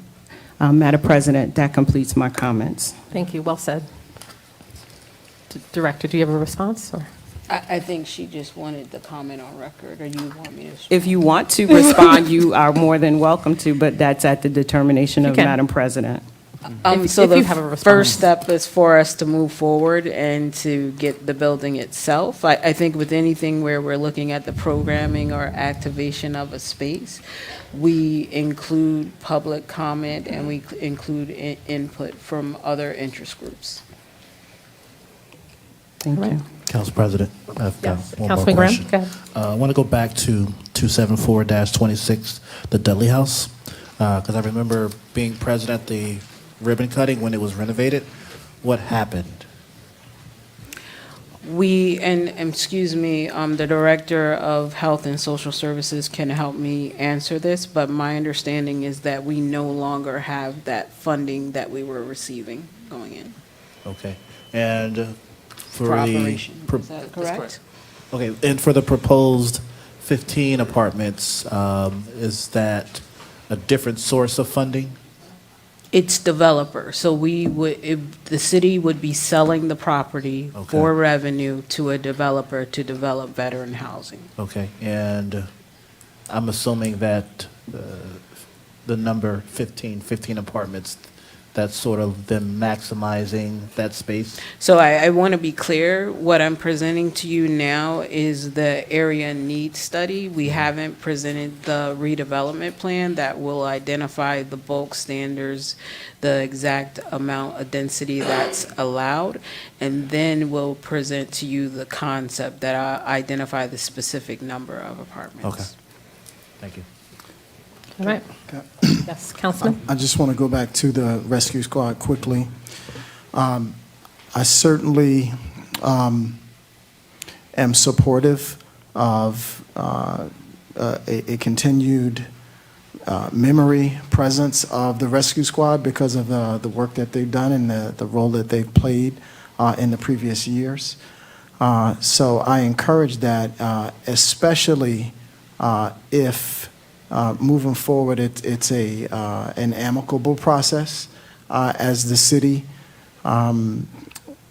assumes the responsibility of this building and restoring it to a center of refuge, a center of helpfulness for the town. So I would encourage that interplay, that relationship, those bonds to be repaired or forged. Can you also speak about, I know, because of the financial peril that the existing rescue squad is in, that there are tax liens that exist on the property, which would give some other party, not the city or the rescue squad, the ability to foreclose on the property, and then it would certainly not be for public use if someone were to foreclose on that. So can you just talk about the urgency of us taking action now so that we can ensure that the rescue squad is a place for Plainfield people to Thank you, Councilman. The reason for the resolution to waive the estoppel period is that as we have been moving forward to look at acquiring the property, the taxes have not been paid, and have not been paid for some time, the property taxes. So as the property taxes have not been paid, those delinquent taxes have been sold at tax sale. So there are currently lien holders holding liens with the possibility of foreclosing on that property. We want to move expeditiously to acquire that property so that other lien holders don't have that opportunity to do so. So that's the urgency here. We want to acquire the property. We do not want it to go to some other entity who has different designs on the property. Thank you. Another question. Going back to the hiring of the Urban Enterprise Zone Coordinator, and you already made your decision. Now, and they're going to be carrying on dual roles. Is there going to be more, is the wage going to change?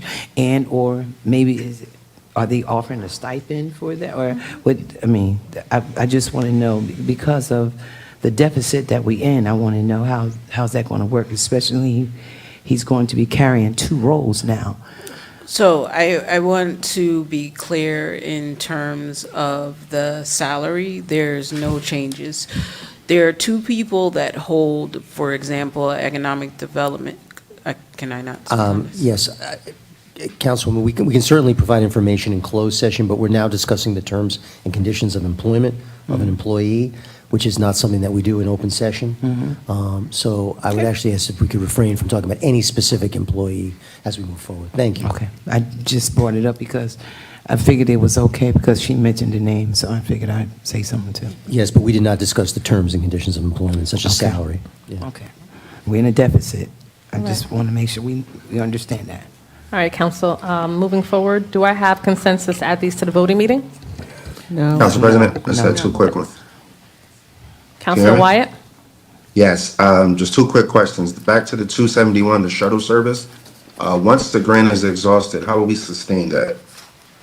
So if you recall, we actually have other community benefits that are dedicated to the shuttle.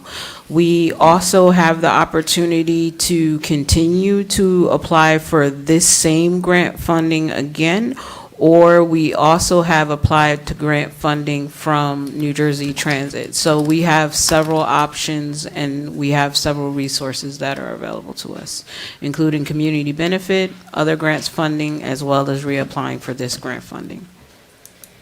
Okay, thank you. And the second question was regarding, let me just pull it back up here. Okay. Yeah, so the other question was just regarding the rescue squad. So I know that we passed a resolution saying that you guys would enter into negotiations and/or use eminent domain. Did we engage in negotiations at all? The offer was made to the last known owner of the Rescue Squad building, which was a nonprofit. Okay, we can come to an agreement. No, no offer, no Okay. response. All right, thank you. All right. So which resolutions, Councilwoman Sessoms, would you like to remove? 280. Councilman Wyatt, you said no, we do not have consensus? Yeah, so for me, it's 277, 279, 280, 285, and 286. Okay, do it one more time, Councilman, slowly. 277, Yes, 279, yes, 280, yes, 285, yes. and 286. Got it. Thank you. For me, it's Yes. 274.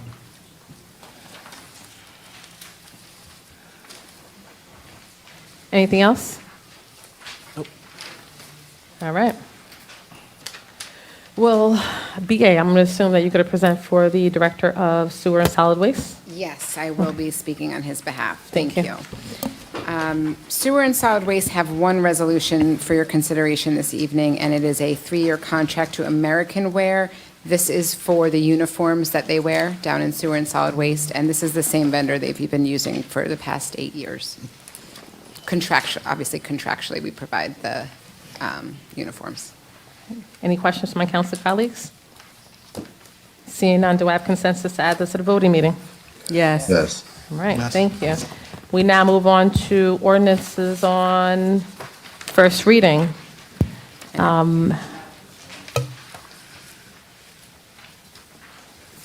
Will the BA and Corporation Council please present these items? Okay, yes, I will present the first 4, which are bond ordinances for capital projects. I just want to explain that the capital bond ordinances and the capital budget are completely separate and apart from the operating budget. We budget 5% of what it is that we bond for in our operating budget, and the rest is all bonded. And there are very specific things that you can include in a capital budget. They have to be infrastructure related and vehicles, et cetera, but it can't be personnel costs. So I just want to clarify that in case that question comes up. So we have all 4 of our bond ordinances this evening for capital projects. We have the one for our general budget, and this includes things like road repairs, vehicles for DPW, parks projects, et cetera. We have the one for solid waste utility, that's 1.25 million, and that's largely for their vehicles and carts. We have one for sewer improvements, and then we have one for the parking authority, and that's for parking lot maintenance.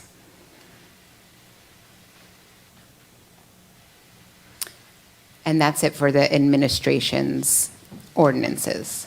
Thank you, BA. Corporation Counsel? Council President, the council this evening has 3 items for consideration.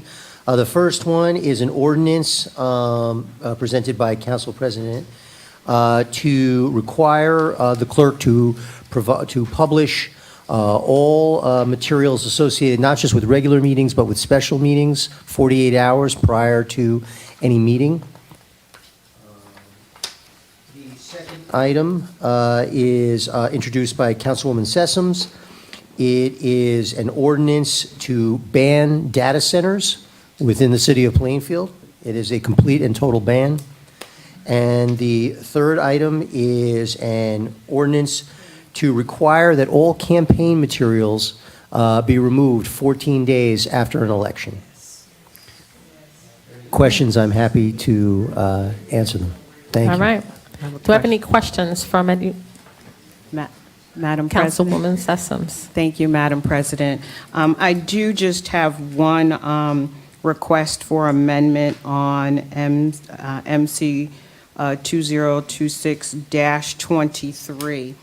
On the second page of this amendment, and I'm asking for more gender-inclusive language, we refer to the council president as he, and we use chairman, councilman, and councilman. I would like there to be more gender-inclusive because the council president may or may not be a male or may be non-binary, and so I just would like to see that language amended. Thank you, Councilwoman. Any other questions? Seeing none, do I have consensus to add this to the voting meeting? Yes. Yes. Yes. All right, good. Can I have a motion for a 5-minute recess? So So moved. moved. Thank you. Second.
All right, we now move on to ordinances on second reading and final passage. Madam Deputy, could you please read MC 2026-15 by title and further certify that the ordinance has complied with all statutory publication requirements? MC 2026-16 is an ordinance of the City of Plainfield, County of Union, New Jersey, adopting an amended Block 146, Lot 7 redevelopment plan dated June 4th, 2026. It is hereby certified that notice of a public hearing on this ordinance was published in the Courier News on June 25th, 2026. All right, the floor is now open to any member of the public who would like to speak on this ordinance only. On this ordinance only. Anybody online? There's nobody online. All right, seeing none, can I have a motion to close public comments on this ordinance? So moved. Second. Second. Clerk, can I please have a roll call? Roll call MC 2026-16, council members Briggs Jones. No. Graham. Yes. McCray. Wyatt. No. Sessoms. Yes. Vice President Hockaday. Yes. Council President Cherry. Yes. 5 in favor, 2 opposed. This ordinance has been adopted on second reading and final passage. Thank you. Madam Deputy, could you please read MC 2026-17 by title and further certify that the ordinance has complied with all statutory publications and requirements?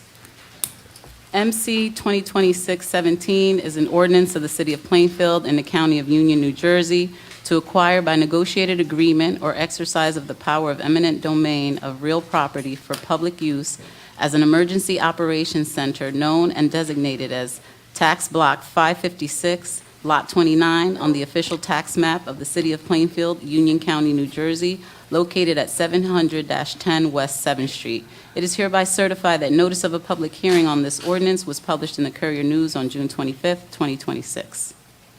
All right, the floor is now open to any member of the public who would like to speak on this ordinance. Anybody online? No. Seeing none, can I please have a motion to close public? So moved. Second.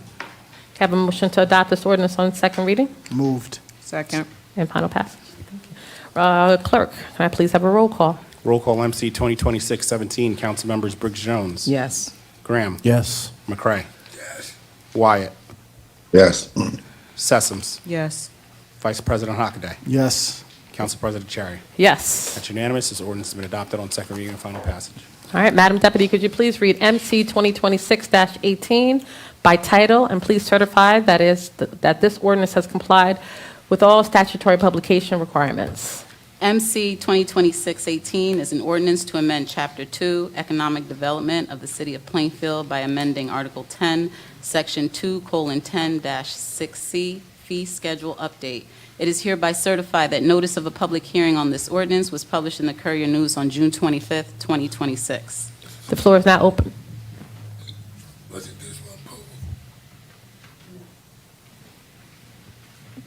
The floor is now open to any member of the public who would like to speak on this ordinance. All right, may I have a motion to close public hearing on this ordinance? So moved. Second. All right, may I have a motion to adopt this ordinance on second reading and final passage, and if adopted, this ordinance shall be published as required by law. Moved. Second. Roll call. Roll call MC 2026-18, council members Briggs Jones. Yes. Graham. Yes. McCray. Wyatt. Yes. Sessoms. Yes. Vice President Hockaday. Yes. Council President Cherry. Yes. That's unanimous. MC 2026-18 has been adopted on second reading and final passage. All right, we're pulling MC 2026-19, but Director Fields, at this time, I'm going to allow you to have that conversation. Just want to note, this has been adopted on first reading and it's been advertised. The council needs to take action in terms of either Oh, I'm tabling sorry. or withdrawing.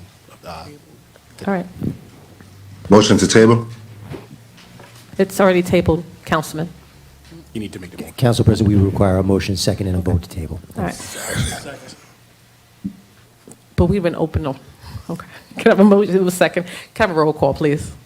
Roll call on the motion to table MC 2026-19. Council members Briggs Jones. Yes. Graham. Yes. McCray. Yes. Wyatt. Yes. Sessoms. Yes. Vice President Hockaday. Yes. Council President Cherry. Yes. This ordinance has been tabled. Okay, Director Fields? Okay. The desire is to bring this back to first reading because there is a need for amendment to accommodate dwelling units that are in the historic district. One would be to accommodate dwelling units that remain owner occupied, but they would have the option to rent out. This item has been tabled. There's no need for my administration to be explaining an item. Mayor, did your director ask for this opportunity to speak? Then I think we should postpone speaking. All right. Director, thank you so much. So we're going to move on to, Madam Deputy, could you please read MC 2026-20 by title and further certify that this ordinance has complied with all statutory publication requirements? MC 2026-20 is an ordinance of the City of Plainfield and the County of Union, amending Chapter 17, Vehicles and Traffic, Section 16:4-5, Schedule 4, Parking Time Limits on Certain Streets and Areas by adding Section 16A-4, Schedule 4-C, Time Limit Parking, 1/2 hour, 30 minutes. It is hereby certified that notice of a public hearing on this ordinance was published in the Courier News on June 25th, 2026. All right, the floor is now open to any member of the public who would like to speak on this ordinance. Seeing none, can I have a motion to close public hearing on this ordinance? So moved. So moved. Second. All right, can I have a roll call, please? Need a motion to adopt? Sorry, motion to adopt this ordinance on second reading and a final passage, and if adopted, this ordinance will be So moved. published. Second? Can I have a second, please? Second. Thank you. Roll call, please. Roll call MC 2026-20. Council members Briggs Jones? Yes. Graham? Yes. McCray? Yes. Wyatt? Yes. Sessoms? Yes. Vice President Hockaday? Yes. Council President Cherry? Yes. That is unanimous. This ordinance has been adopted on second reading and final passage. All right, Madam Deputy, could you please read MC 2026-22 by title and further certify that the ordinance has complied with all statutory publication requirements? MC 2026-22 is an ordinance amending the code of the City of Plainfield to establish Article 7, Flood Mitigation, Transparency, and Accountability, consisting of 17A-70 through 17A-72. It is hereby certified that notice of a public hearing on this ordinance was published in the Courier News on June 25th, 2026. The floor is now open to any member of the public who would like to speak on this ordinance. All right, may I have a motion to close public hearing on this ordinance? So moved. So moved. Second. All right, may I have a motion to adopt this ordinance on second reading and final passage, and if adopted, this ordinance shall be Moved. published. Second. Roll call, please. Roll call MC 2026-22. Council members Briggs Jones? Yes. Graham? Yes. McCray? Yes. Wyatt? Yes. Sessoms? Yes. Vice President Hockaday? Yes. Council President Cherry? Yes. That's unanimous. This ordinance has been adopted on second reading and final passage. That concludes ordinance on second reading this evening. All right, we now move on to public comment limited to resolutions and motions. A total of 30 minutes has been allocated for all public comments. Each speaker will be given 3 minutes. If any member of the public would like to call in to public comment, please dial 646-558-8656. Enter the meeting ID 934-9101-4887. Press pound, dial star 9 to raise your hand. The floor is now open.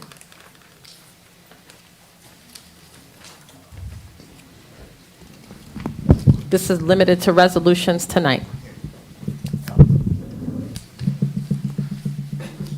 So then I'm not able to speak to anything else that's going Yep, on? well, at the end. Okay.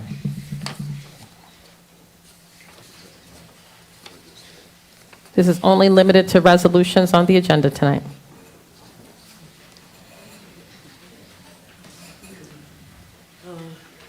Nancy Pivar, Myrtle Avenue, R274-26. I heard some explanations about it. It's going to be for veterans. And if a private developer gets it, is there going to be a deed restriction to ensure that it will only be housing for veterans?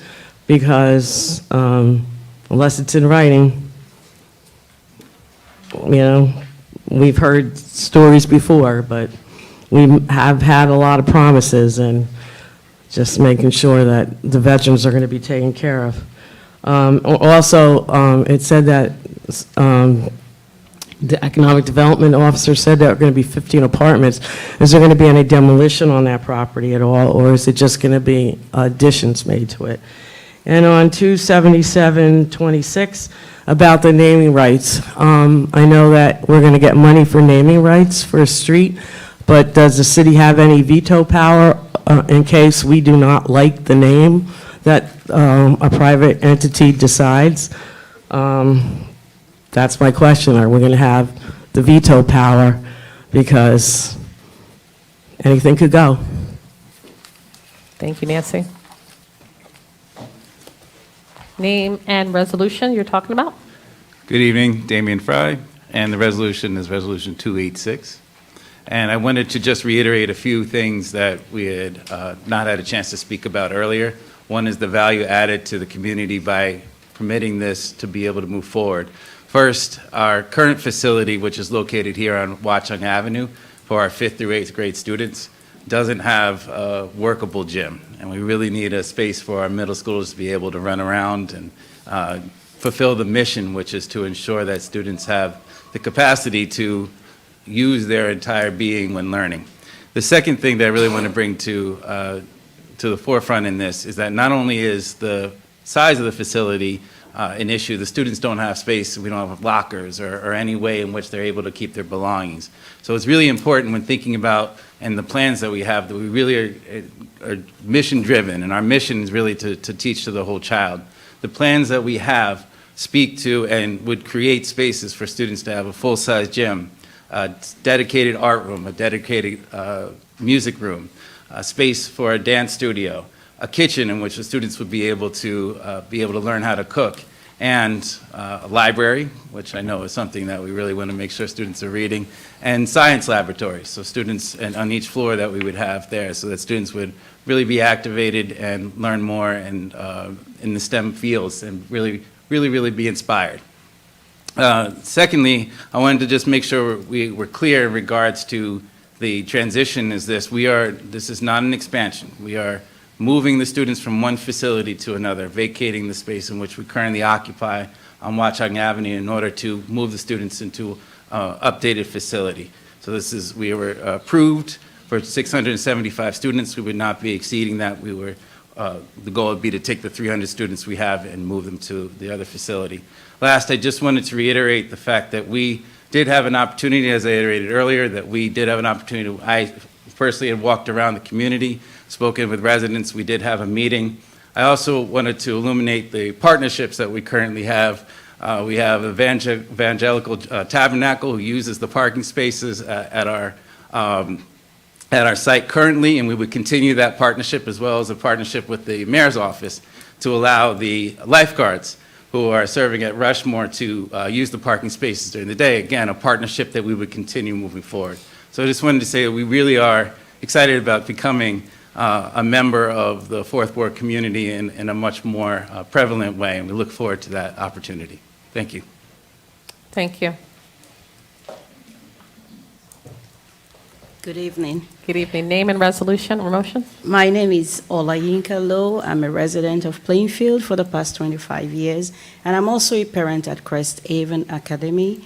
Talking to the resolution 286, I would really appreciate if we can think about our children. Currently, where the upper elementary school is a building that is being shared by multiple businesses. And for the sake of our children's safety, there are 3 schools just within that premises. And as a parent, it's really concerning that we need more space for our children. So we really appreciate if we can be allowed to not to expand, but to relocate from Watchung to our new space. I was hoping we will get our students there this September, but of course it doesn't look like it. But I'd love to see it come true in Plainfield. Thank you. Thank you. Name and resolution? Resolution would be 28626, Crestview. As a member of the Tabernacle, that parking lot is usually locked. Now, is this going to be a redevelopment or a redoing of the existing building? Because I just heard the lady in front of me say they would like to move in shortly, but this is going to be a complete development where that building that is there will be completely torn down. Now, that environment there is only slotted for 2 and single-family homes. How did it get to a commercial level to where it's going to be completely removed and built to a commercial level? Number 2, in that area, most of the planning board has already violated most of the laws of the city as per setback laws and from the corners. Now, most of the houses are only 10 foot away from the sidewalk. And there's no parking now for the buildings that are there. All along Williver Street, all along View Avenue, most of the vehicles are commercial vans used for picking up and delivery, and they're all lined on the street. The kids can't even walk down, it's so crowded.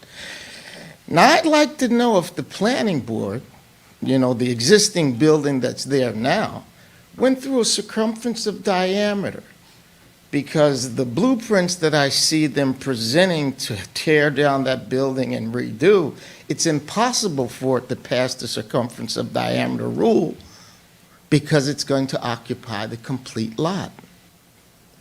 So we're going to have to violate a lot of these laws. Now, they have 300 now. Within 100 yards in either direction, we already have elementary school.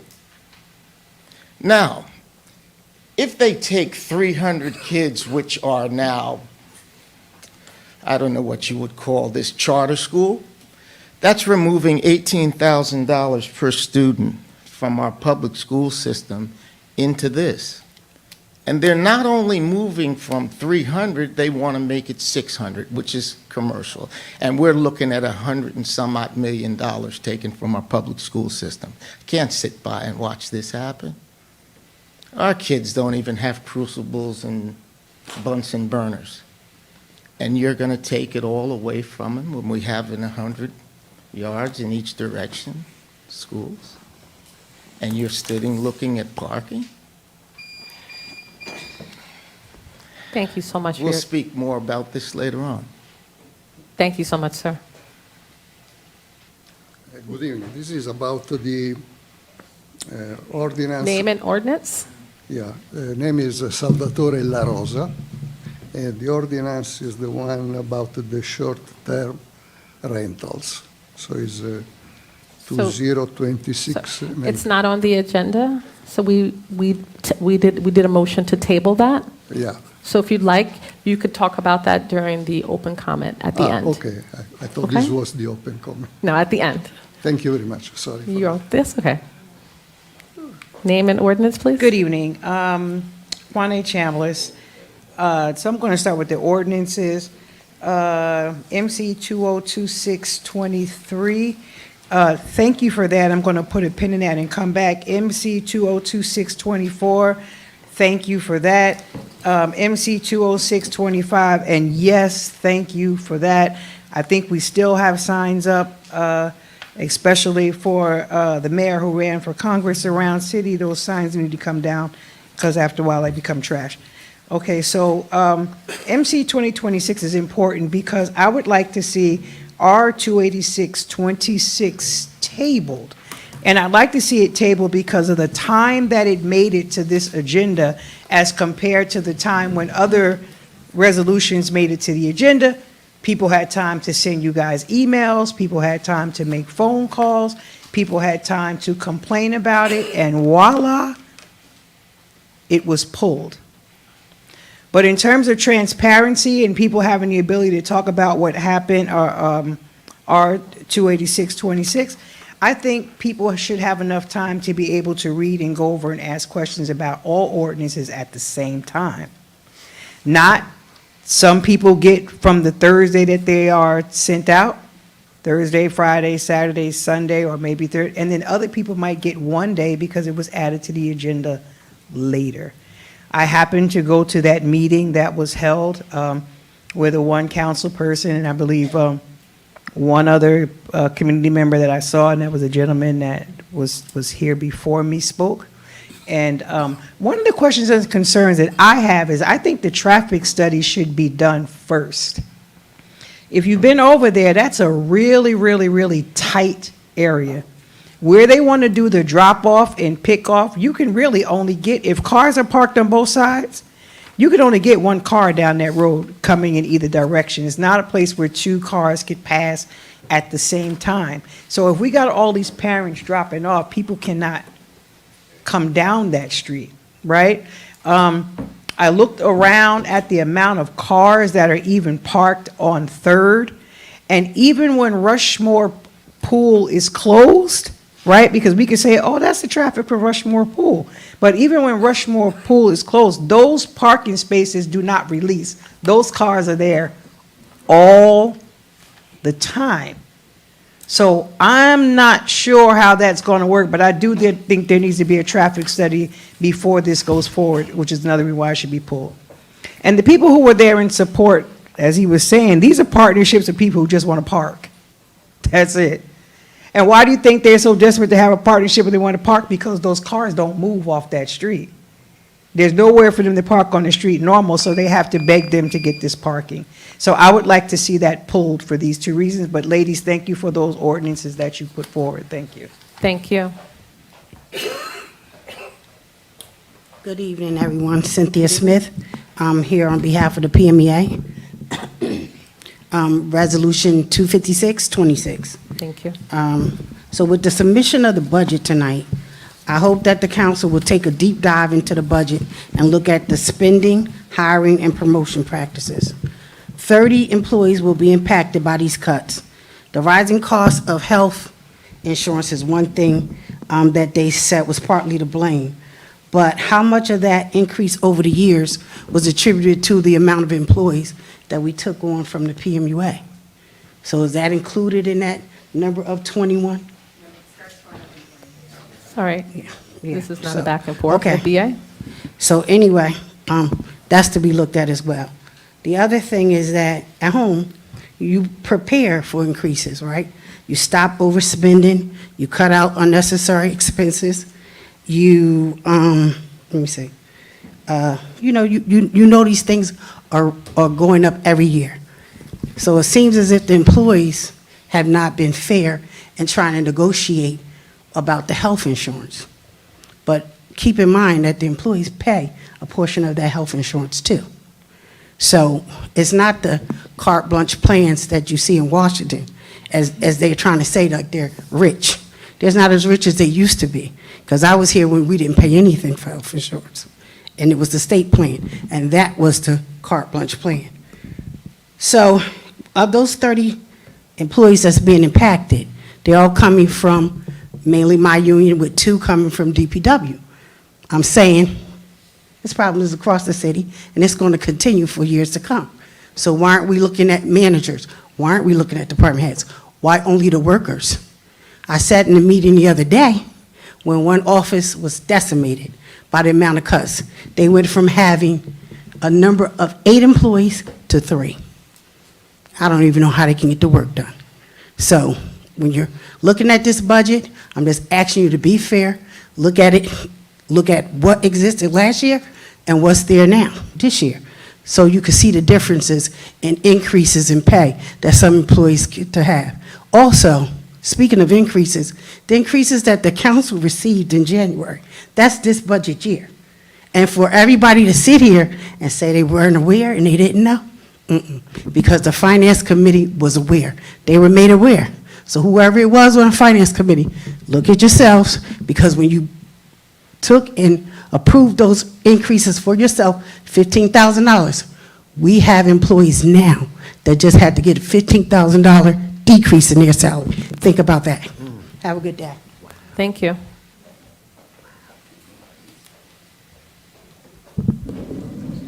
Name and ordinance for the record.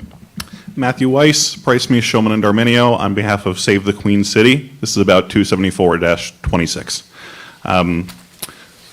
Save the Queen City would urge the council to not designate this property as an area in need of redevelopment. The city has taken the path of least resistance here. There's going to be no public bidding process. It's a historic property, but there's going to be no HPC consideration going through the area in need of redevelopment process. The building really only requires some minor repairs and a new operator to get back up and running as it exists now. The report that was offered by Nishwing Group cited one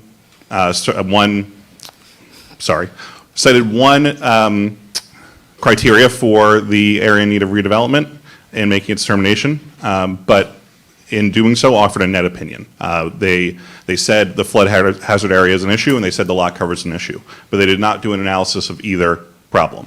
The flood hazard area, they did not look at the regulations at all. The lot coverage, they did not look at areas and zones nearby to see that many properties in the area are over on lot coverage. It's a problem with the area, it's a problem with the zone, it's not a problem with this particular property that causes issues with funding and costs. We have a competing planning report that we offered, which did do all of this analysis. And in fact, the repairs that are necessary for the Dudley House to get back up and running are things that would be exempt from FHA regulations. This was not taken under consideration by Nishwing. It was not taken under consideration by the planning board.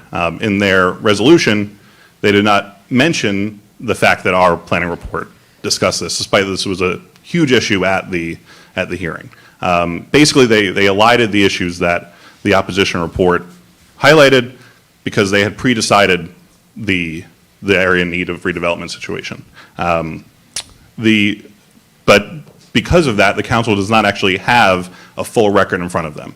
So ultimately, what we're looking at here are procedural issues and substantive issues. Again, the substantive issue being that the Nishwing planning report offered a net opinion on the flood hazard area and on the lot coverage issue.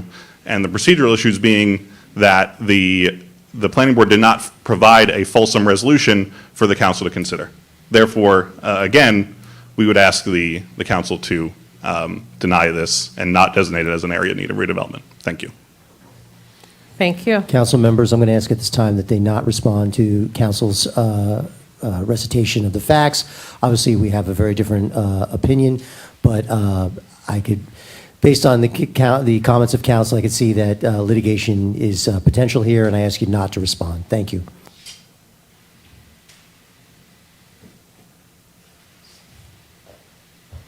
My name is Calvin Souter, Souter Law Group, Redevelopment Counsel for the City of Plainfield. And I would just like to note that Nishwing Group provided a full report. Council just got up and spoke. I don't believe you were at the hearing. It was a colleague. You were not there. So he's speaking to things that he just does not know. So I would urge you to move forward as you normally would. The city and the planning board have gone through the proper process of providing the notices and also considering the record.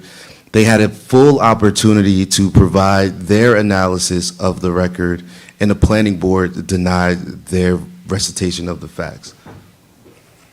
Thank you, Mr. Souter. Anyone else?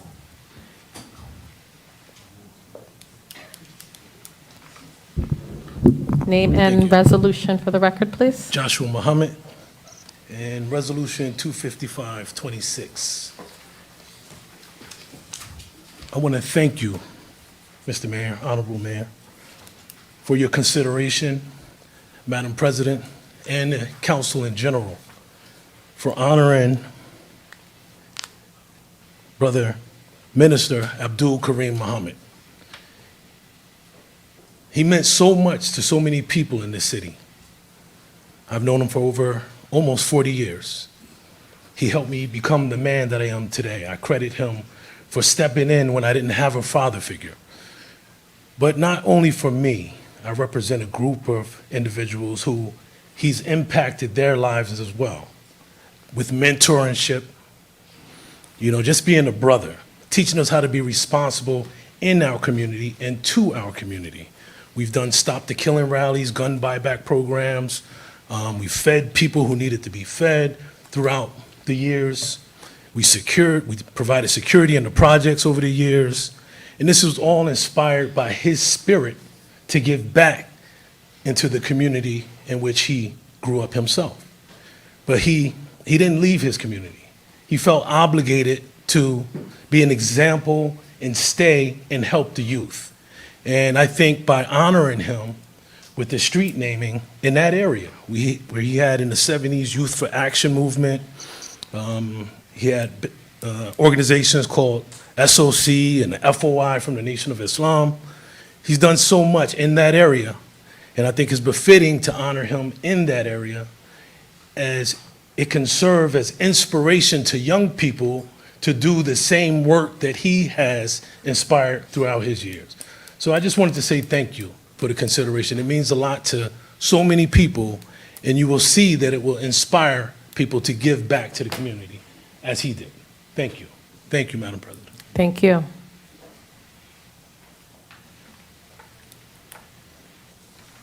Sal Carano, 1284 East Front Street. Resolution? I'm sorry? The resolution? The resolution is in reference to what the attorney came here from the law firm and what the other gentleman spoke on. I was at that planning board meeting, or at the meeting, and I saw the blatant disrespect when the attorney brought the documentation. The chairman literally took it and threw it on the table with zero consideration of it. Now, we're being asked to suck it up tonight and forward when many of you in this room were part of the system of taxation, of redevelopment, of monies coming in, of basically, now we're being asked about a credit card payment in advance to pay for our problems now that we've created ourselves. I think it's unfair. I think it's unfair that you want to define it as the opposition. That's fine. But I think it's unfair not to be heard in that meeting or any other meeting. I think it's also blatantly unfair to announce a 30-minute longevity of, and there could be more than 10, 15 people. Now, I'm assuming you have the power to extend that. I would hope you would. If there are that many people ready to speak at the end of the meeting, and you give the full 3 minutes to, I would hope, that's only hope, I can't even ask for decency, I would hope that all those that want to speak can be heard. Thank you. Thank you. Anybody online? There's no one online. All right, can I have a motion to close public comments? Seconded. All right, Director Fields?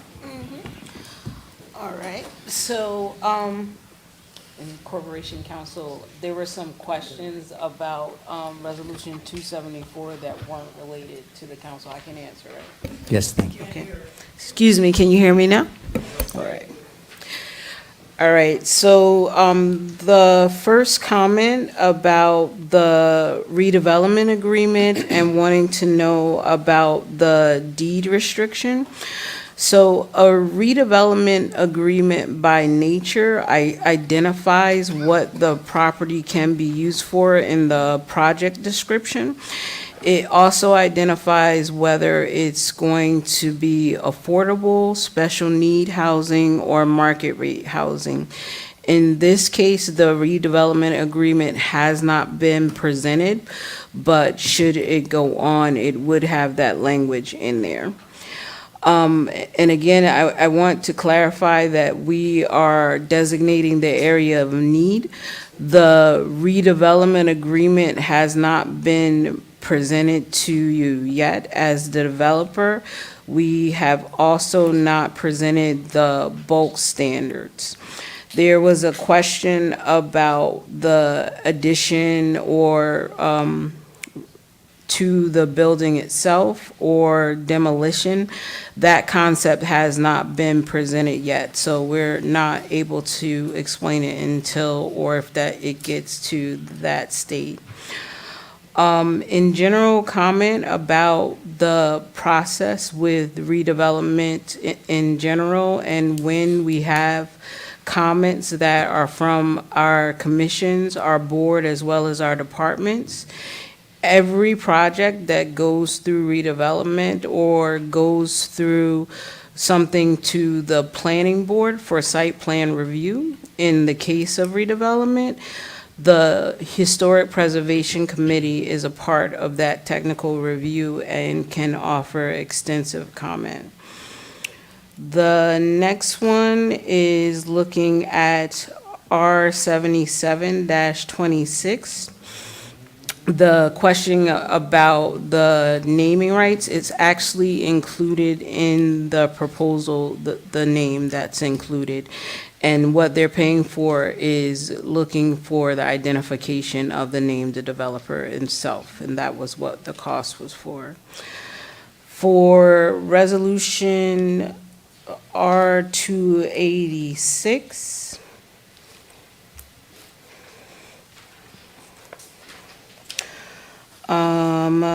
this is looking at a designation.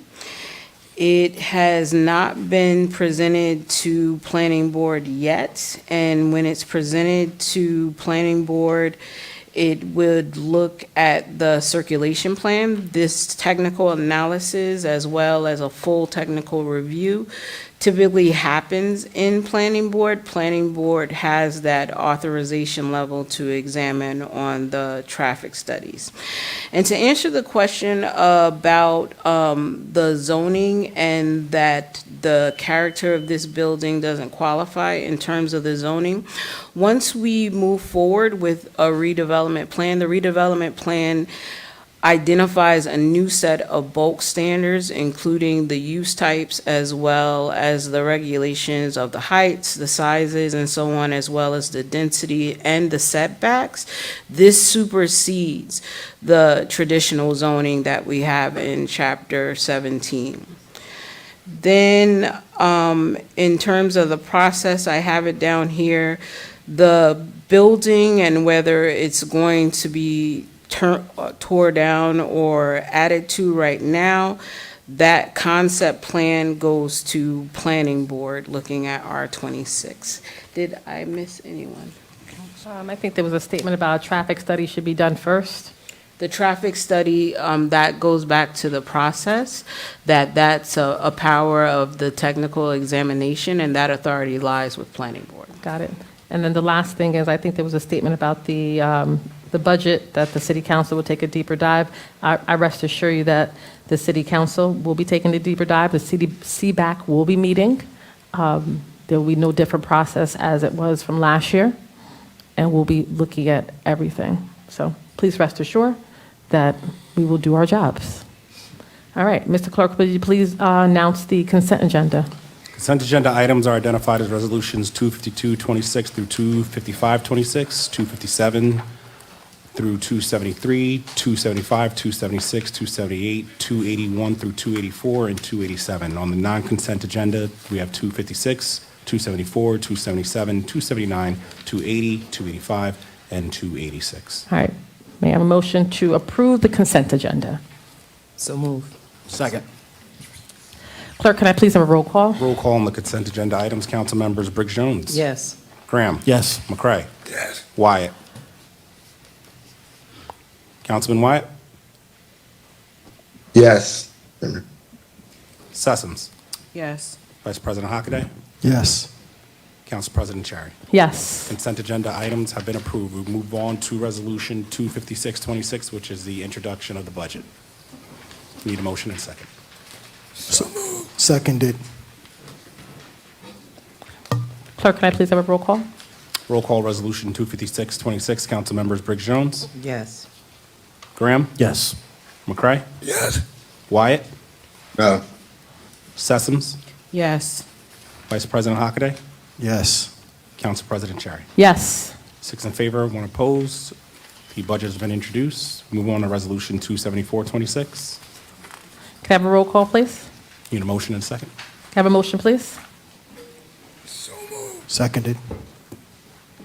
Clerk, can I please have a roll call? Roll call resolution 27426, council members Briggs Jones. 74.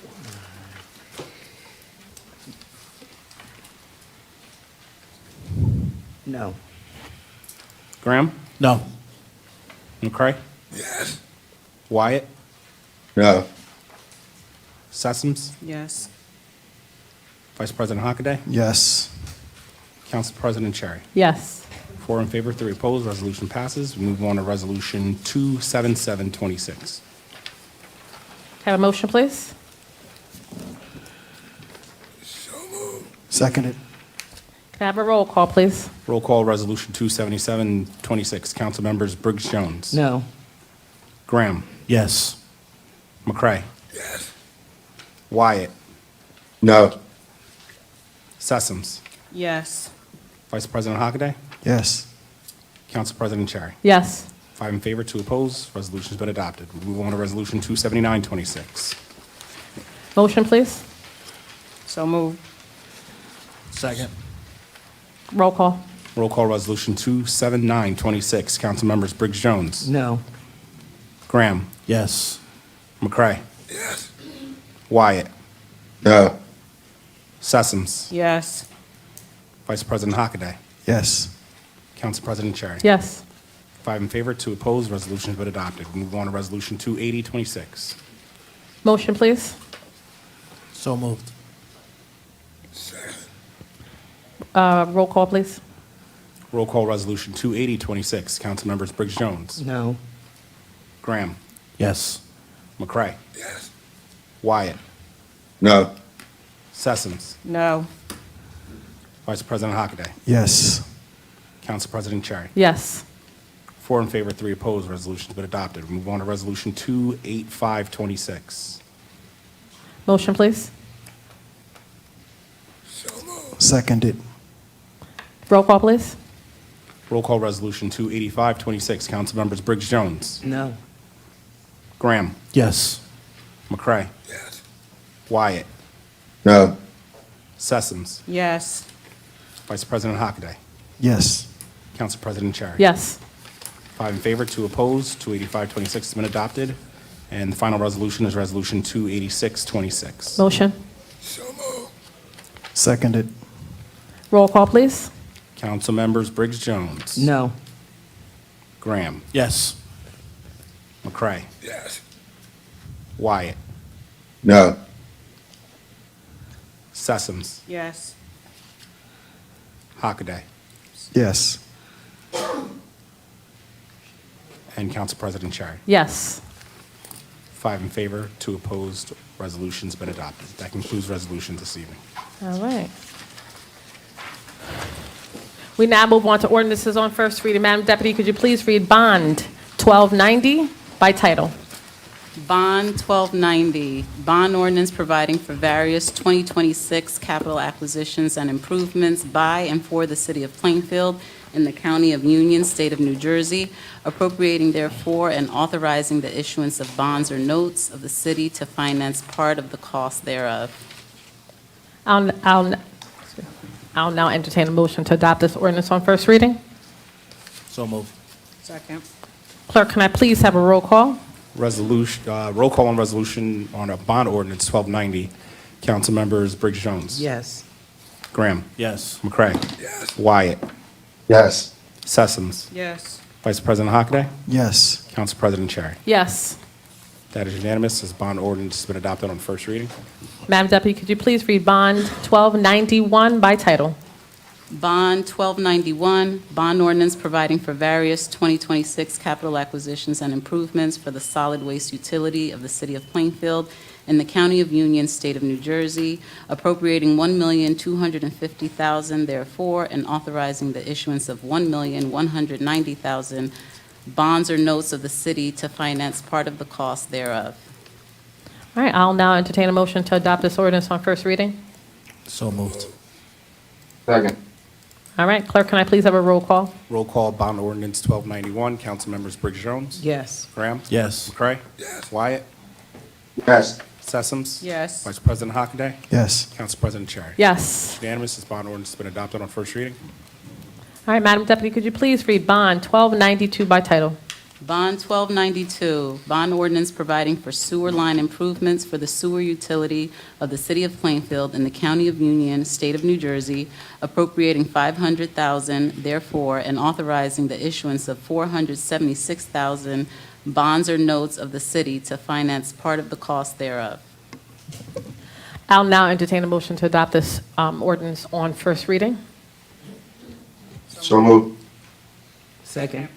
All right, clerk, can I please have a roll call? Roll call bond ordinance 1292, council members Briggs Jones. Yes. Graham. Yes. McCray. Yes. Wyatt. Yes. Sessoms. Yes. Vice President Hockaday. Yes. Council President Cherry. Yes. This bond ordinance has been adopted on first reading. Madam Deputy, could you please read bond 1293 by title? Bond 1293, bond ordinance providing for various 2026 capital acquisitions and improvements for the parking utility of the City of Plainfield in the County of Union, State of New Jersey, appropriating $300,000, therefore, and authorizing the issuance of $285,600 bonds or notes of the city to finance part of the cost thereof. I'll now entertain a motion to adopt this ordinance on first reading. So moved. Seconded. Clerk, can I please have a roll call? Roll call MC, bond ordinance 1293, council members Briggs Jones. Yes. Graham. Yes. McCray. Yes. Wyatt. Yes. Sessoms. Yes. Vice President Hockaday. Yes. Council President Cherry. Yes. It is unanimous. This bond ordinance has been adopted on first reading. Madam Deputy, could you please read MC 2026-23 by title? MC 2026-23 is an ordinance amending Section 2:2-11 of the Code of the City of Plainfield to require the advanced dissemination of agendas, resolutions, and supporting materials for regular and special meetings of the City Council. I'll now entertain a motion to adopt this ordinance on first reading. So moved. Second. Clerk, can I please have a roll call? Roll call MC 2026-23, council members Briggs Jones. Yes. Graham. Yes. McCray. Yes. Wyatt. Yes. Sessoms. Yes. Vice President Hockaday. Yes. Council President Cherry. Yes. It's unanimous. This ordinance has been adopted on first reading. All right, Madam Deputy, could you please read MC 2026-24 by title? MC 2026-24 is an ordinance of the City of Plainfield amending Chapter 17, Article 2, and creating 17-68 of the Land Use and Development Ordinances of the City of Plainfield to define data centers and confirm that data centers are prohibited uses, structures in all zoning districts. All right, I'll now entertain a motion to adopt this ordinance on first reading. So So moved. moved. Second. All right, clerk, can I please have a roll call? Roll call MC 2026-24, council members Briggs Jones. Yes. Graham. Yes. McCray. Yes. Wyatt. Yes. Sessoms. Yes. Vice President Hockaday. Yes. Council President Cherry. Yes. It's unanimous. This ordinance has been adopted on first reading. All right, Madam Deputy, could you please read MC 2026-25 by title? MC 2026-25 is an ordinance amending Chapter 14 of the Code of the City of Plainfield to establish Article 8, campaign and special event advertising, consisting of 14-80 through 14-85. All right, I'll now entertain a motion to adopt this ordinance on first reading. So moved. All right, clerk, can I please have a roll call? Roll call MC 2026-25, council members Briggs Jones. Yes. Graham. Yes. McCray. Wyatt. Yes. Vice President, Councilwoman Sessoms. Yes. Vice President Hockaday. Yes. Council President Cherry. Yes. That's unanimous. This ordinance has been adopted on first reading. All right, great job. All right, general comments. A total of 30 minutes has been allocated for all public comments. Each speaker will be given 3 minutes. If any member of the public would like to call in for public comment, please dial 646-558-8656. Enter the meeting ID 934-9101-4887. Press pound. Dial *9 to raise your hand. Please state your name and municipality. The floor is now open. Good evening, City Council President and Vice President, Honorable Mayor and directors and all the others. I'm here to advocate for my street and actually the community about a hazard post the July 4th storm that blew through. A large limb from a tree that's been a hazard for many years that myself and many others on my street have spoken about. Fell probably 50 feet at least, near miss to a neighbor across the street, who I guess he'll speak as well. It's been a hazard for quite a while. Large limbs have been falling. I had a similar situation about 10 years ago in front of my own home, which is next door to that tree that just recently fell. Eventually, it was taken down after a hazard had taken place, a car destroyed. And so with this incident, there's been many warnings, near misses. We're about a 3-minute walk from the Booker School. So daily you have parents walking down the street with their children. And if it wasn't a parent, anyone, for a limb to hit them would be devastating. I've seen a parent with a child in a stroller and one walking along, and within 15 minutes, a large branch, maybe 5 feet in length, fall. Just the thought of that in my yard. I can remember maybe 6 months ago, a limb falling within minutes in my driveway, of my wife pulling in the driveway. This is a hazardous situation. I know there's been a lot of trees that's fallen in the district. I get that. I can't speak to everything. I can't do that. But I can speak to just about anything that I'm aware of, and that I am aware of. These near misses are warnings. I'd like to encourage the council and others to have this tree removed before a disaster happens. For the record, I just want to put this out there. Again, I know trees are falling and it's storms, but the warnings have been there. So I just wanted to again, for the record, mention that this is a situation that can prevent a serious disaster. Thank you, Mr. Clark. Anthony Beverly. I'm advocating for Garden Street. I'm the the president of the Block Association president. And the same incident that he's talking about, the tree fell in my yard. My wife would have parked in front of that area that she usually parks. She would be dead today. That tree had lifted within the past 3 weeks since the storm been coming. I watched it as it lifted up. I worked with Gateway National Park, the forest industry. The tree is about to fall. And I'm concerned about, the residents. I'm concerned about my kids. I'm concerned about my neighbors. That tree had lifted to a point right now, it's 1.5 inches up from the ground, meaning that it's 1.5 foot on top. The people came out before, all they did was snit and walked away. This tree's a hazard to all of us. My property got damaged very badly this time, over $60,000 worth of damage. So I'm hoping and praying that, you guys take in consideration to remove this tree as quickly as possible. Thank you. Thank you, Anthony.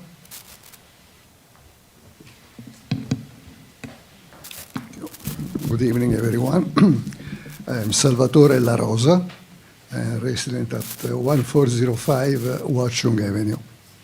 And I'd like to make a comment and some consideration about the short-term rental ordinance that has been presented, and specifically with regard of the 2-room limit for single houses.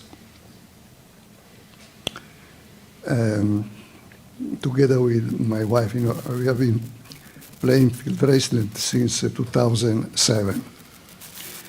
And when we bought a beautiful Victorian house that was built, I believe, 1898 in the Netherwood Historic District.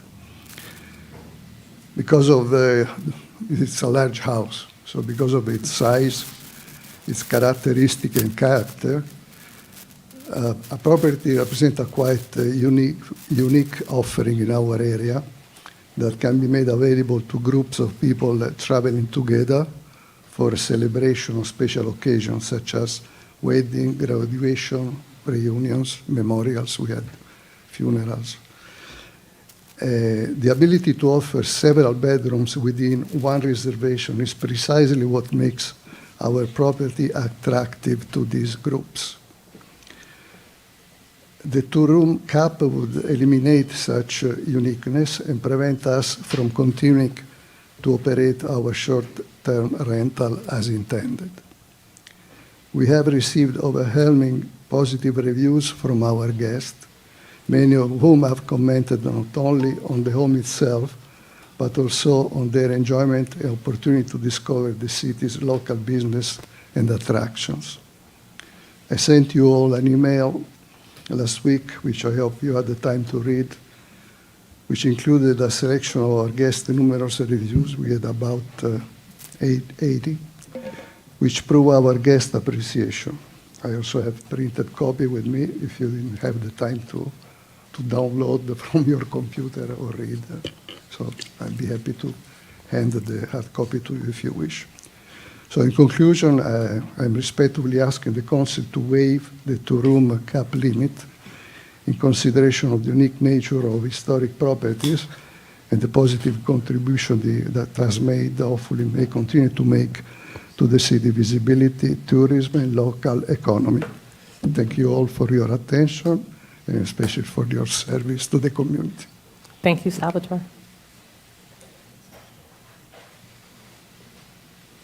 Sherry Bullock, 1060 Central Avenue, Plainfield. AJ knows.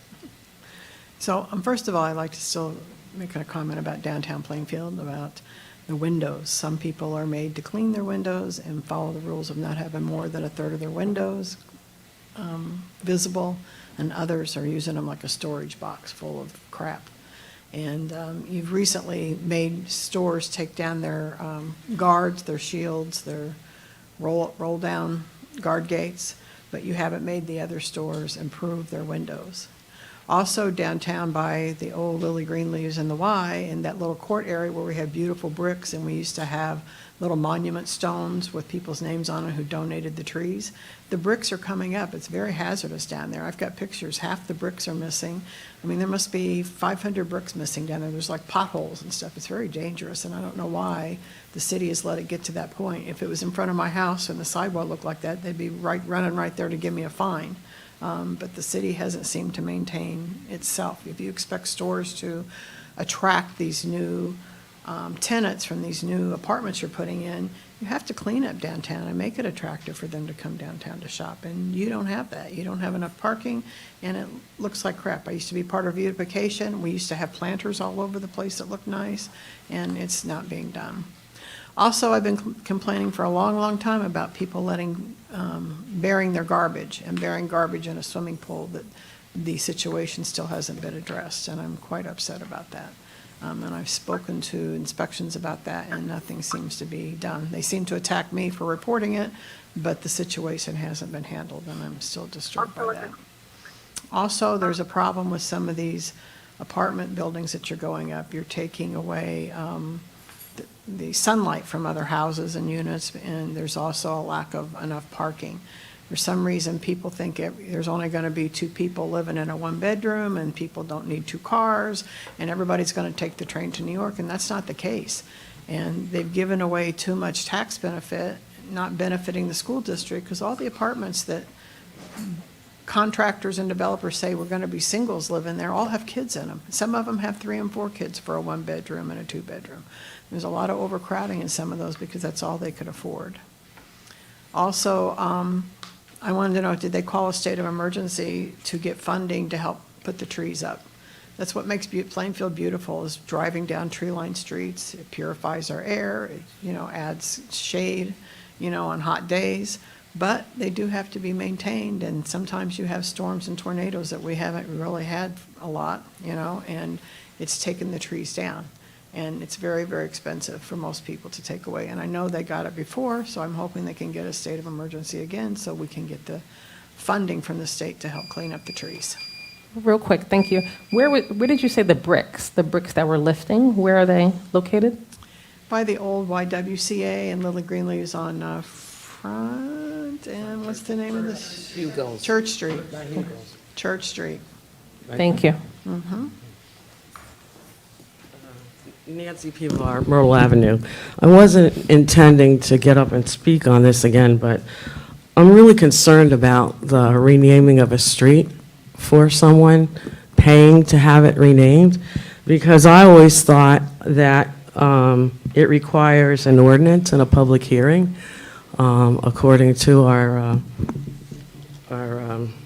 site plan and subdivision standards. What I really wanted to talk about tonight, which I will talk about, is a man that deserves to have a street named after him without paying $250,000. Last week, I attended a conference of New Jersey museums, and there I learned that on July 16, 2026, a former city resident, Professor Emeritus James West, will be inducted into the Black Inventors Hall of Fame. He lived in Plainfield for about 40 years, and he and his colleague at Bell Labs transformed modern sound with their invention of the electric microphone, a breakthrough powering 90% of today's audio devices, which are used in everyday items such as telephones, the microphone I'm speaking with, camcorders, hearing aids, baby monitors, and audio recording devices, among others. He holds over 250 patents and is a pioneer in acoustic research and has had a lifelong advocacy for diversity in STEM. I believe the city honored him in a July 4th parade many years ago, and I would hope that the city would send him a congratulatory resolution for his achievement in being inducted into the Black Inventors Hall of Fame that's going to take place in Chicago. I would also like to make the city aware that there are 2 museums that are in the incubator stages in the state of New Jersey: the Black Inventors Hall of Fame and the Children's Museum. Unfortunately, the Children's Museum may be developed in Newark and the Black Inventors Hall of Fame in West Orange. It is a shame that the city did not have the opportunity to try for either one of these museums. From a planning standpoint, it is estimated that the Children's Museum would bring over 400,000 visitors to the city of Newark. It may not be too late for the Black Inventors Hall of Fame because there's an issue with the building up in West Orange. The Grace Church would be great. A lot of buildings in this city would have been great. And I hope that maybe somebody in economic and development can look into it, and maybe we can get the Black Inventors Hall of Fame, because we've had a lot of black inventors in this city. And once again, I'm really concerned about the precedent that was set here tonight with Resolution 277, because anybody can now come into this town with money. I know we're in a problems with money, but it's not right. Thank you, Nancy. I have to make a brief statement, and this is... Sir, could you say your name? My name is Ray Nardwold. I'd like to make a brief statement about a very serious problem. At 1425 South 2nd Street, we have an environmental hazard. The city planning board allowed commercial vehicles and everything to work there with no drainage, no hard top, nothing. Each and every time it rains, we lose at least an inch of soil out of that place, along with oil and all types of other chemicals that leak right into the drainage that goes right into Greenbrook Stream, right into the water. Trucks in and out, no hard top, dirt and dust continually in the air with oil and who knows what other type of contaminants. And nobody does anything. We have parking of commercial vehicles up and down South 2nd Street. They just tore the signs down and threw them in the garbage, and you won't even put them back.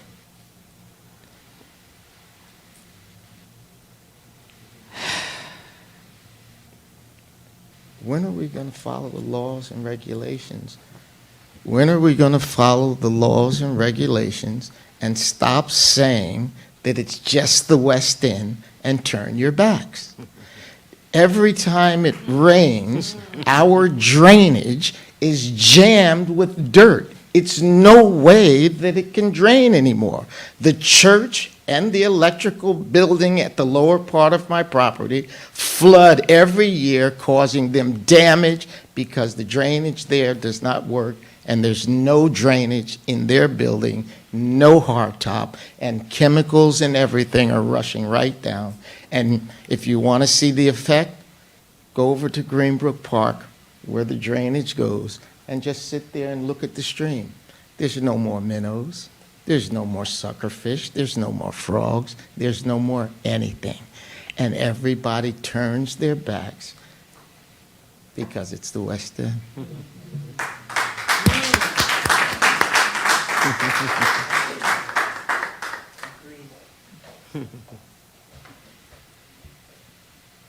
Good evening, Sebastian Torres, Plainfield.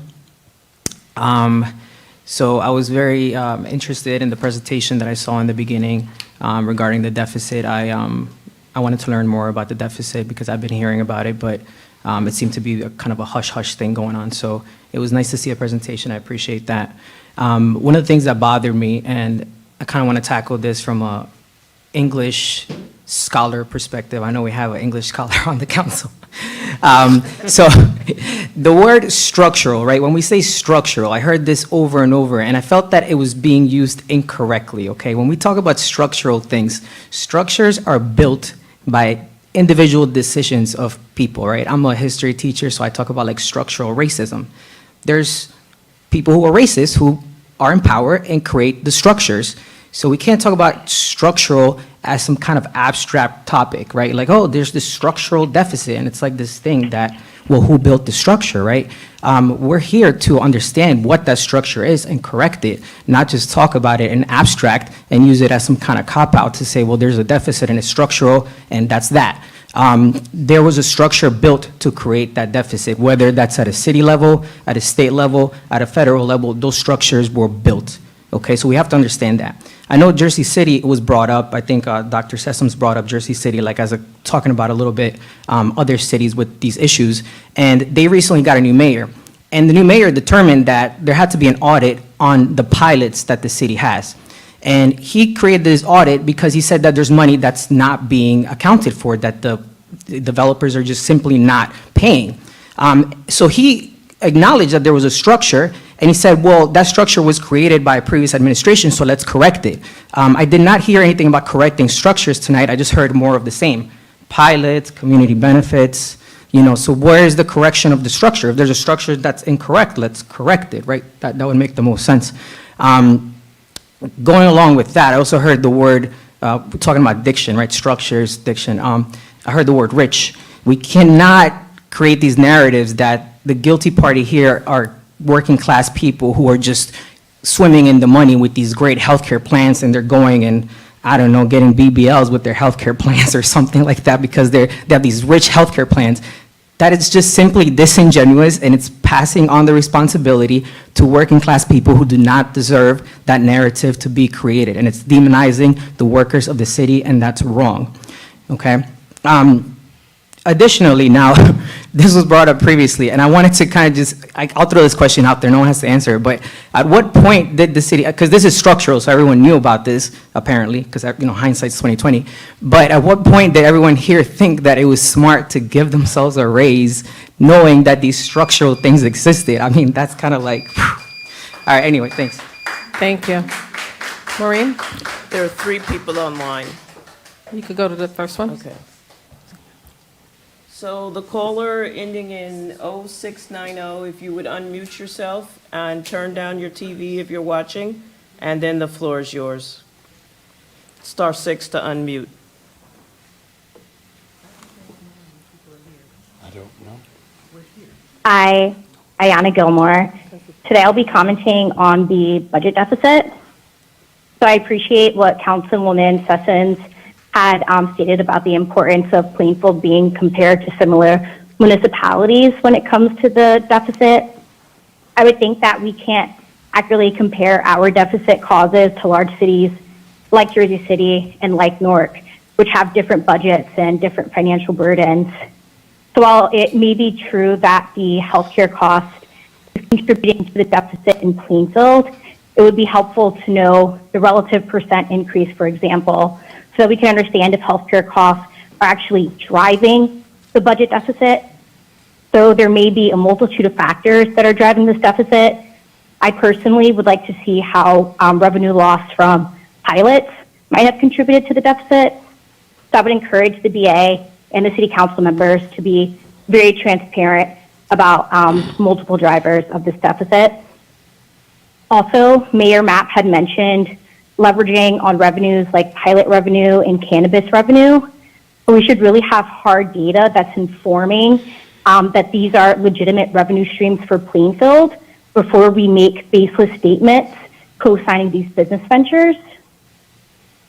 Constituents in Plainfield deserve to have accurate and precise information informed by accurate data analysis and interpretation so that we can ensure that we're making the best decisions for this community. Finally, the download information for this comment via phone is not easily accessible at all. I'm a young person. I'm extremely competent when it comes to finding information online. It's not easy to find this information, to dial in, to make public comment at these city council meetings. So as a council, I would like you all to encourage civic engagement and make this information easily accessible on all city council meeting announcements that are posted online. Thank you. All right. Mr. Carano, again. Good evening, Sal Carano again. I applaud Sebastian. It was one of the comments I was going to make, and I did in the back when I thought that you all should be, every single council, administration, should be in the history books for at least 50 years on how you manipulate and use words like structural. Well, you all were part of the structure. And while I don't want to be all negative here, I appreciate some of the monies, some of the weighting of the budget, seeking more money from others. You know, it's very difficult to continue to take, and then try to BS the public on expenditures versus money coming in. Nobody talked about where it started. Nobody's, at least publicly, I'll give you that. You gotta look in the mirror. You all voted on many different budgets over the years. You all presented budgets. We just heard from the administrator tonight. You, council, could have voted not to accept the budget with no tax increase. You could have changed it. You could have had the decision. You hold the purse strings. So you all are responsible. Period. Now, we switch to the solution. I don't believe the solution is stealing from the future to pay for your decisions now. That's a fact. Now, would I rather have gotten hit for 2% a year for the last 5 years? I would have, instead of getting a $1,000 bill all at once. And that might not be popular for the non-voting public who should be voting more, who should be recognizing that people died for your right to vote. And you don't. You don't. And you all know the statistics and the numbers of how long it takes to de-seat an elected official. I also would like to know, who is the builder, contractor, developer, or the big tax delinquent company that owes $1.6, $1.7 million so they don't take it from my pocket? In addition, have they been moved to repossess, reclaim, put liens on their property? What has this administration done for them? For us. Thank you. Hold on, Ms. Palmer, give me one second. We're going to do somebody online. We have a couple more minutes before public comment closes. I want to make sure that we're fair. The caller with your number ending in 1617, please press *6 to unmute yourself, lower your TV, and the floor is yours. Go ahead and speak. I see you're unmuted. Please state your name and, your comment. 1617.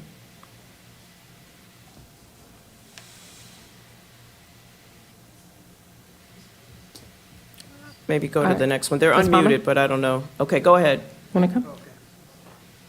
Good. 1A Chambliss, Plainfield, New Jersey. Again, I would just like to go back to 28626.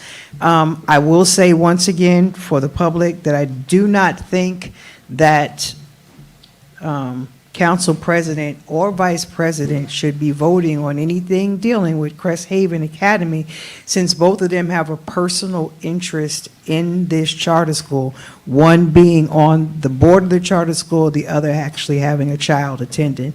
It is in their best interest that they vote yes, and that their votes will never be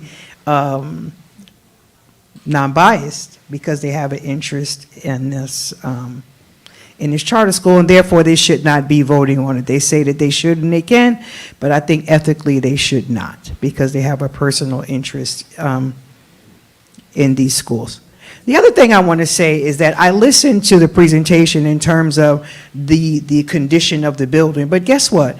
This was the condition of the building 10 years ago when they decided to make this their charter school. Now, all of a sudden, it becomes our responsibility, or people in the Fourth Ward's responsibility, to correct what they did in terms of finding a building that would not make it if it was a city of Plainfield, public school. We would never put kids in a building like that. Never. Absolutely never. But because the state says that we can warehouse children, the adults here, or whoever gave that certificate of occupancy, thought it was okay for certain kids to be able to go to school. And I want to mention that, with all due respect, when I asked about the kids who go there, the majority of them might be first-generation Americans, which means that their parents probably went to schools that would not have fit the standard of what the United States would consider would be appropriate for a child to go to school. But we allow children, who we claim that we care about immigrants and all this other stuff like that, but we would allow them to go to school in a building that is substandard. And then 10 years later, when it's falling apart, oh this, oh that, oh this, oh the other, well, this is what it was when you decided that it was okay for your child to be warehoused.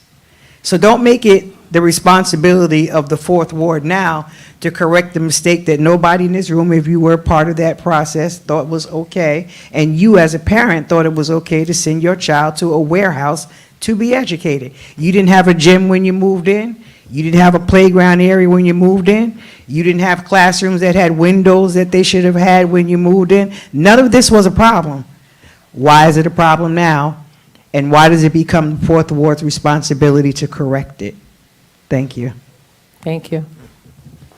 Ms. Smith, you're going to be the last person in the gallery for comment. And then we're going to go to... You want to go now? Yep. Okay. Please, thank you. Caller with the number ending in 5988, press *6 to unmute yourself, lower your TV, and the floor is yours. Please speak. Hello, Gloria Binkowski, Woodmere Place in Plainfield. And, I don't think there's any reason that you have to give a time where public comments are ended. You need to stay for however long it takes for the public to respond. Now, I am calling about, the people had commented about trees that they thought were dangerous. Well, I called the city in May to report a couple of dead limbs on a tree, on public tree on my neighbor's property and my property. No action was taken. The limb on my neighbor's, on the neighbor's tree came down. Luckily, no one was injured, but no one came to address that. So I think you need to pay attention to that. You can't just make comments now, oh, we're busy with the storm or whatever. I made the call to the city in May, and there was no action that was taken. And so I ask you to look into that and make sure that there is more responsibility, more responsiveness on the part of the city. I do also want to say, too, that this rule that you have, that ending public comment after 30 minutes, that is not correct. You end public comment when the public comment has stopped. Good evening. Thank you. Okay, again, my name is Cynthia Smith. This time I'm speaking as a resident of Plainfield. The city of Plainfield and the school district are two of the largest employers in this town. Yet the decisions being made by this body regarding pilots and charter schools will affect all of those Plainfield residents when they are no longer employed by the city. So the residents are going to have to take things more seriously, keep a watchful eye and listen carefully about what is happening locally, and demand proper representation by the council. We must fight for this city and fight for the municipal services that we need to function. Let's be more intentional with the budget hearings, as these tax increases will fall directly on us as well. And that us is a lot of the employees that live throughout all the wards in the city that work at those two entities. Y'all have a good night. Thank you so much. Madam. Can I please Council have a motion to? President, the person is back. I don't know if you want to. Go ahead. Okay. Caller ending in 1617, press *6 to unmute yourself. Lower your TV and speak. Press *6. You're muted. You muted yourself. Unmute yourself. Okay, go ahead and speak. Thank you. Thank you. My name is Regina Harley. So my first comment is regarding the health plan, where other sectors of the government were notified about increases, that this increase was coming down almost 2 years ago. So it's a little disheartening to hear about the city workers and what has happened to some of the city workers and whatever is going on in the school board regarding the health insurance. I think the residents, I do believe that we do need more transparency, because the council did approve a raise for the council, yet this was coming down, and I'm pretty sure that somebody had to be notified regarding this health insurance increase, like everyone else in the other sectors. My second comment is regarding PSE&G's response time when a crisis happens in Plainfield. So my question is, as far as Union County, where is Plainfield on the list of priorities? Because there was a huge tree limb that fell right there on Watchung, Richmond, Carlton area on that Friday afternoon, and then it was not removed completely. It was not cleared until Tuesday afternoon. So I'm just wondering, where is Plainfield on that list for PSC&G? Also, I hear talk of the Veterans Building on Putnam Avenue. Putnam Avenue, it is a flood zone right here, because Putnam and Richmond, where it connects, it totally floods. And will the contractor and builder, will it help the area when they come in and build? Yes, the outside, I understand about the outside aesthetics, but really, what will happen underneath the ground? What's going to go on? Will it improve the area? Because I'm all for the veterans to be safe and in a safe zone as well, but also the residents in the area that are already living there. One more thing, and that is traffic stops.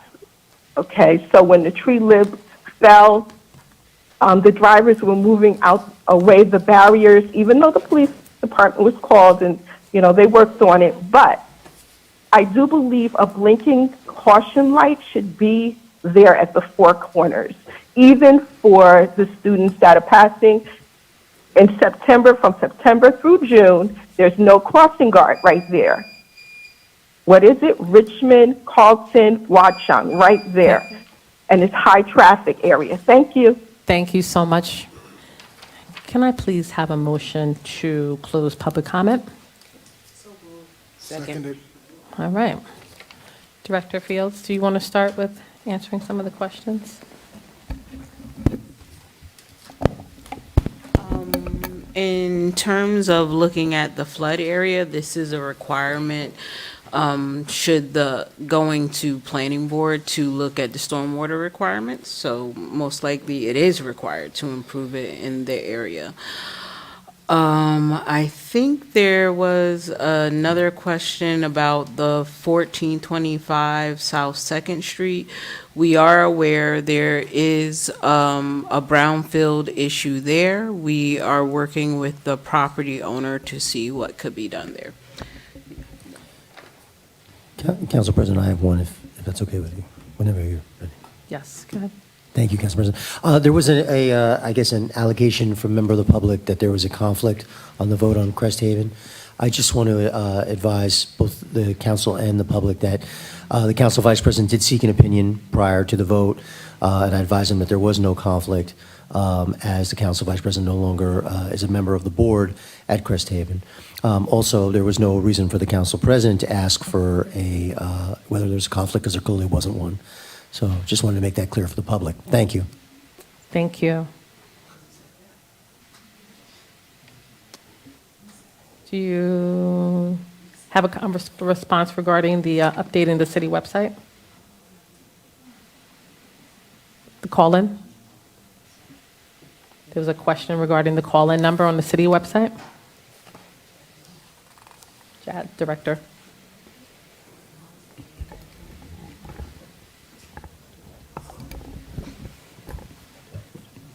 Council President, as you know, we've had conversations about this several times in the past, and the position of the administration has not changed.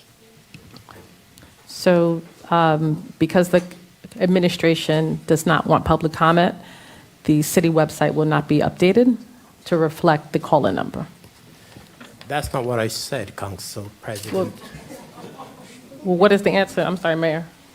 I said the position of the administration hasn't changed. You just said that the administration doesn't want public comments. I never said that. So the city, the resident asked clearly for an updated number on the website.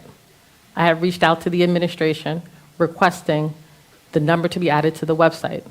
It has not been added for 6 months. So, and this is not me going back and forth with you, Mayor. This is not the time.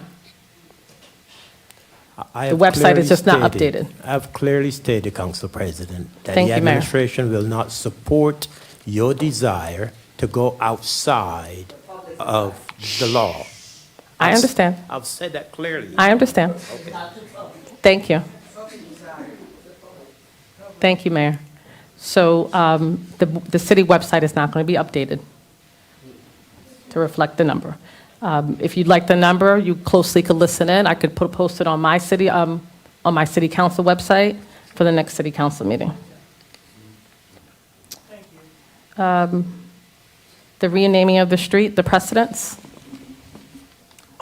It does not require that it goes to ordinance. It can be presented through resolution, and it will be a part of, it is a part of the agreement now in terms of determining what the name will be. And it has been done before. All right. I think we answered all the questions. The 1.7? The agency, the organization? I don't have the name, but even if I have the name, You can't disclose it. I do not have the name. I have the address, but I don't know if I should be revealing that. But I want to say that delinquent taxes do go to tax sale, so this should go to tax sale if in November. And I am hopeful that we will recover this money in November. I think someone asked about the process. That's the process. If you don't pay and your taxes are delinquent from the prior year, it would go to tax sale. Council President, if I could just Yes, sir. add that regardless of whether we recoup the money, it's still uncollected taxes, and statutorily, we have to keep additional monies in reserve. So we may recover that money through tax sale, and I'm certain we will, but that doesn't affect the requirement to keep additional monies in reserve. All right. I think that's all the questions. All right, can I please have a motion to adjourn? So moved. Second. Thank you.